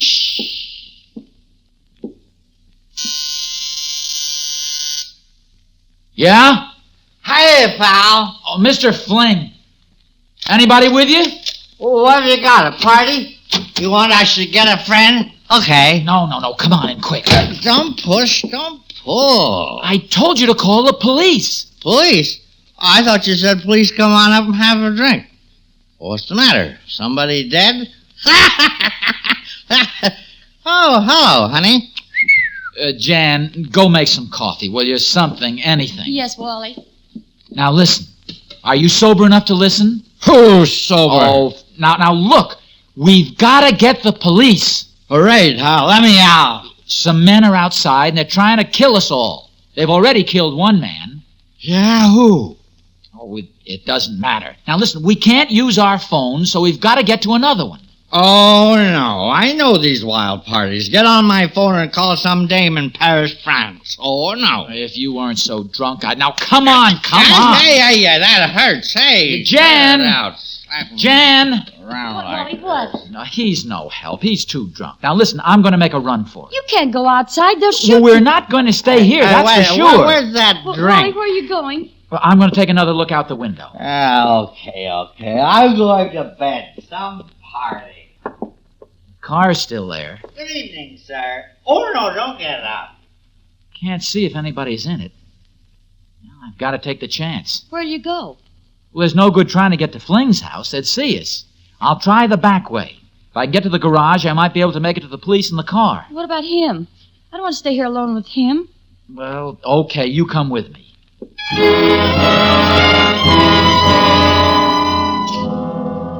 We went out the back door.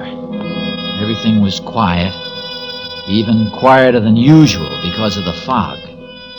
I knew we couldn't be seen from the street, and if we were quiet, there was... Shh. It's all right. Place to leave a garbage pail. Can you see anything? No. I'll open the door. All right. Oh, I told you to oil it.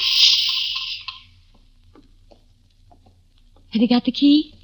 No, you've got it. No, I haven't. You drove this afternoon. I gave them to you. You did not.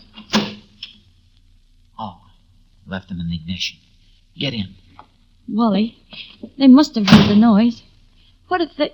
Oh, When I get out of the garage, you duck down. If they try to stop us, I'll run them down. oh it's so loud. It's all right. Come back. Hold on.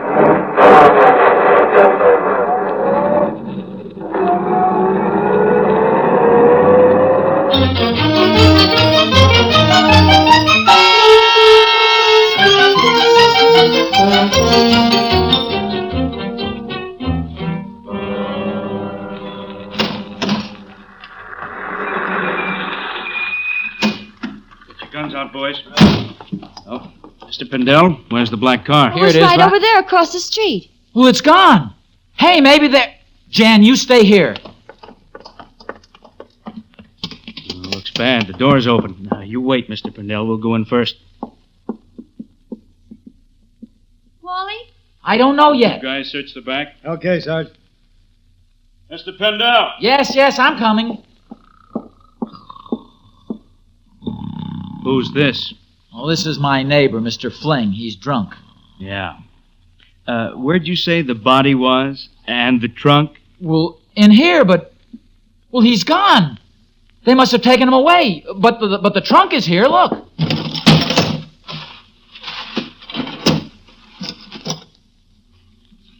Yeah. The jewels, they're not here. Mr. Minchie, he was there. Now, listen, don't look at me like that. I tell you, there was a trunk full of jewels. And Mr. Minchie, Jan, come in here and tell him, will you? Jan.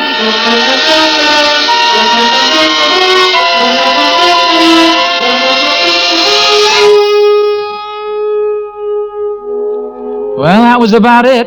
The same trunk was there, empty. There wasn't a mark on the bed, and the dead body was gone. We managed to wake up Mr. Fling, but he couldn't remember anything except that he wanted another drink. Police were pretty mad, but I guess Jan convinced them we hadn't been kidding. Anyway, we gave him coffee, and that was that. Well, there isn't much more to it, except that about 2 months later, Jan and I were having breakfast one Saturday when the mail came. Honey, do we know anybody in Mexico? I don't think so. More coffee? Yeah. Look, it's from Mexico. I know, dear. You said so. Mr. and Mrs. Wallace Pindell. Who's it from, dear? Jan, there's some money in it. 2 $100 bills. Let me see. What does the letter say? Dear folks, I am sorry for the inconvenience I caused you, but it was my trunk and my jewels, and I had to get it back, so I know you'll excuse the little trick I played on you. For reasons best known to myself, I put all the jewelry in the trunk and by telegram ordered the sealed trunk to be sold at auction. Unfortunately, you beat me to it. Enclosed is a token of my appreciation. Sincerely, Anatole Minchie. Then he wasn't dead. Probably not. Well, we better tell the police. Why? Well, all those jewels, suppose they were stolen. He says right here that they're his. Who'd steal a trunk full of jewels? I know, Well, but... let's forget the whole thing. Pretend it never happened.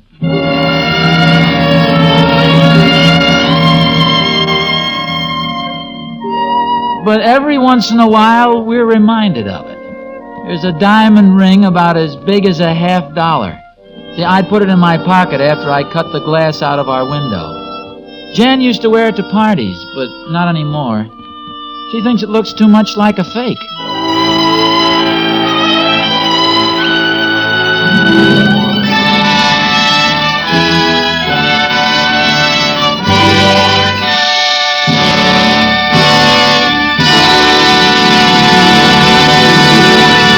Suspense, presented by Autolite. Tonight's stars, Ozzie Nelson and Harriet Hilliard. What's that, Harlow? A turkey that got away? No, Hap, that's a car gobbling up gas because of worn-out spark plugs that ought to be replaced with world-famous ignition-engineered Autolite spark plugs. And you know, friends, Autolite makes more than 400 products for cars, trucks, planes, and boats in 28 plants coast to coast. These include complete electrical systems used as original factory equipment on leading makes of America's finest cars. Wire and cable, generators, coils, distributors, electric windshield wipers, starting motors, voltage regulators, all engineered to fit together perfectly, work together perfectly as part of the Autolite team. So, friends, don't accept electrical parts supposed to be as good. Ask for and insist on Autolite original factory parts at your neighborhood service station, car dealer, garage, or repair shop. Remember, you're always right with Autolite.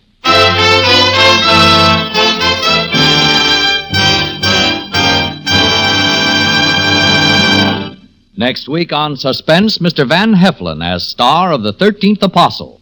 And in weeks to come, you will hear such famous stars as Alan Ladd, Dennis Day, and Cornell Wilde, all appearing in tales well calculated to keep you in suspense.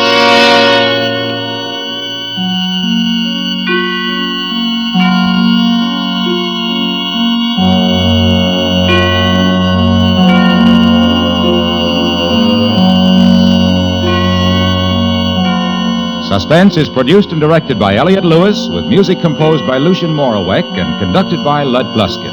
Going, Going, Gone was written for Suspense by Anthony Ellis. Ozzie and Harriet appear through the courtesy of H.J. Hines Company and may be heard every Friday in The Adventures of Ozzie and Harriet. And remember, next week on Suspense, Mr. Van Heflin in The 13th Apostle.